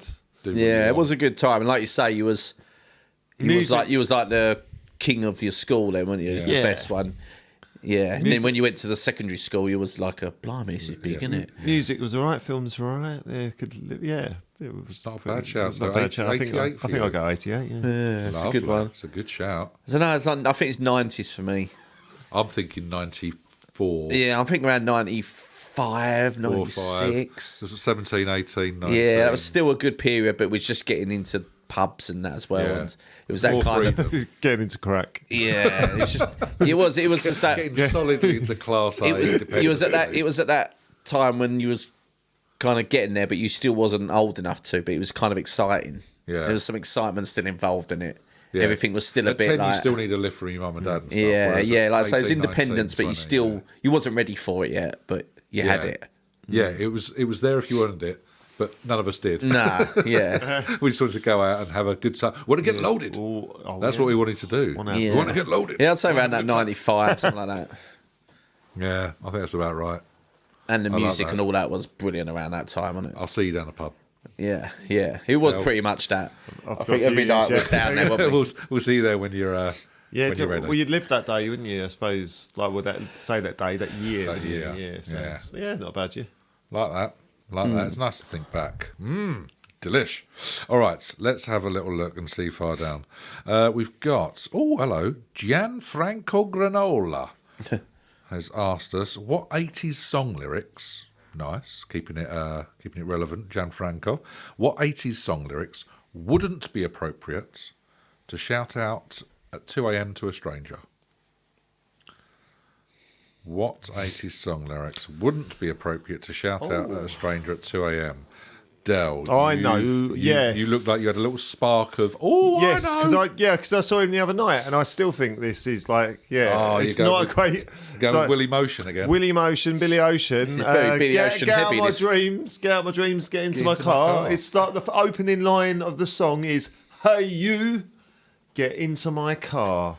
Absolutely yeah, you not. get into my car. Really insistent. So, yeah. Can you say that? Could you say that? To a stranger at 2 a.m.? I don't think so. No, there you go. Even Where as are you? What's the situation at 2 a.m. now? He's an Uber driver. Yeah. Really pushy one. Hey, you! Get into my car, or you're getting a 0-star review. You knob. Because 80s lyrics specifically. 80s lyrics. Could be if you're a policeman. It's... I'm going to run with Walk Like an Egyptian because it's not always appropriate to walk like an Egyptian, certainly not at 2 a.m. Yeah, especially if you're running from the police. Oh, yeah. What? Sting. And the other ones that no one knows the names Stinger of. chasing Stuart Copeland, wasn't it? And someone else? I forget. Beef was on drums. Mine would probably be like a virgin. Any lyric in particular? Well, just like that, and touched for the very first time. It'd be weird saying out to 2 a.m. to a stranger, wouldn't it? It really would. It really would. Group of girls at a bus stop. Slows down. Touched for the very first time. Go away, Mum told me about you. Phil coming in after getting maced again for another evening out. Did it happen again, love? Yeah. You've got to stop shouting that at a Try a bus stop. different song. That's Casey's dad. Casey and the Sunshine Band. Let's move away from that because it could get us in trouble. Let's go with the final question for this evening, and it's from Polly Python. And she says, multiple choice here sort of thing, so you've got to listen in. Uh-huh. Would you rather choke on Pete Townsend, spoon Keith Moon, blow Pete's Entwistle, or cause adultery with Roger Daltrey? Choice of 4. Ooh. Choke on Pete Townsend, spoon Keith Moon, blow Pete's Entwistle, or cause adultery with Roger Daltrey. I like the idea of I'd like spooning Keith Moon. But if he's had a shitload of drugs... who knows what could happen? Yeah, that might get a bit... Well, spooning, as we know... say if he's still got the drumsticks in his hands... It leads to forking. You could lose an eye. It leads to forking, that's what we know. Oh. Especially with Keith Moon. Yeah, it could do. Under the influence. But if he's had too many, then he'd be out of it. It'd be quite nice. Just a nice little cuddle, little limp. So if it's intoxicated... What we're hoping is that Keith is off his neck. Yeah. And we have a nice cuddle. I don't really want to go near... The thought of choking on Pete Townsend. Yeah, I don't really want to go near Townsend or blowing Pete's Entwistle. So it's a toss-up and between... the adultery with Roger Daltrey, is that you're doing it with him, or you and him are doing causing adultery together? Or are you and him... That's a question only you can answer. He sure plays with me. Roger. Sure plays with me. If it's you and him just doing adultery with women together, then that's a different thing to... It's a very different kettle of fish. With him. Absolutely. Keith spooning with Keith Moon safety first. Sounds better. The weirdness I can't explain. The safety option is spooning with renowned drug addict and lunatic Keith Moon. Yeah, it sounds better. It does, doesn't it? It's got a nice little ring to it. Yeah. So are we all... Bit of judge of that. I think we're all spoon with Keith Moon. Yeah. We're all going to spoon with Keith Moon? Yeah, I think so. On Button Moon. It sounds quite aggressive, adultery with Roger Daltrey. Yeah. Yeah, let's spoon. Yeah. Screw it. I can imagine him really banging you over the head with a tambourine. Just losing his percussion mind. Just this might create a new sound. No, Keith, I've just got quite severe concussion now. Pete starts picking up his guitar and then windmill in everywhere. It gets carnage after that, doesn't it? Let's be honest. Let's move away from it. Let's just have a lovely snuggle with Keith and be done with it. Yeah, well, that's nice. It's a lovely little mental image to end with there. But that's your first dip of the 80s letters and emails. I don't know where I went with that one, but I liked it. Yeah, it was good. I went avant-garde. Very elongated. Thanks. I've been working on it. Okay, chaps, that is the first one of the decade chalked off. 1980, done and dusted. Well done. Back into the groove. Yeah, it was good. Well done. Enjoyed it. Hats off to you. Hats off to you. Well done, sir. Well done, sir. Well done. It was nice. It could be a good decade, Swap I reckon. shirts at the end. Swap shirts. Oh, very much so. And then all into a communal bath. Oh, definitely. Yeah, okay. Always. 100%. You wash my back, I'll wash yours. All right, so I will see you there. If you can get the water running, I'll join you in a moment. But let's just say that we'll be coming at you again like an angry viper in a week or so with 1981. But if you can't wait that long for a fix of not faulty nonsense, you can find all our previous episodes on, where are they, lads? Spotify, Apple Amazon, Music, Apple, everywhere, anywhere. all that. Good pods. Good pods. a whole host of other Sharp's podcasty locker. places. Pat Sharp's locker. Yeah, Pat he's Sharp's got loads of locker. them in his fucking locker. So yeah, been banned from Butlins. go and check them out because they're always worth a re-listen. Or if you're bored, you can get in touch with us on our social channels or even the old email address, which is Phil. info@not40justblank.com. Excellent. One day I'm going to catch him out. So you can chat to us about this, that, and the other, or you could even send us a question for a future episode. But until we meet again, bye-bye, Blankers. Bye. Good night, people. Good night, people. It's been lovely.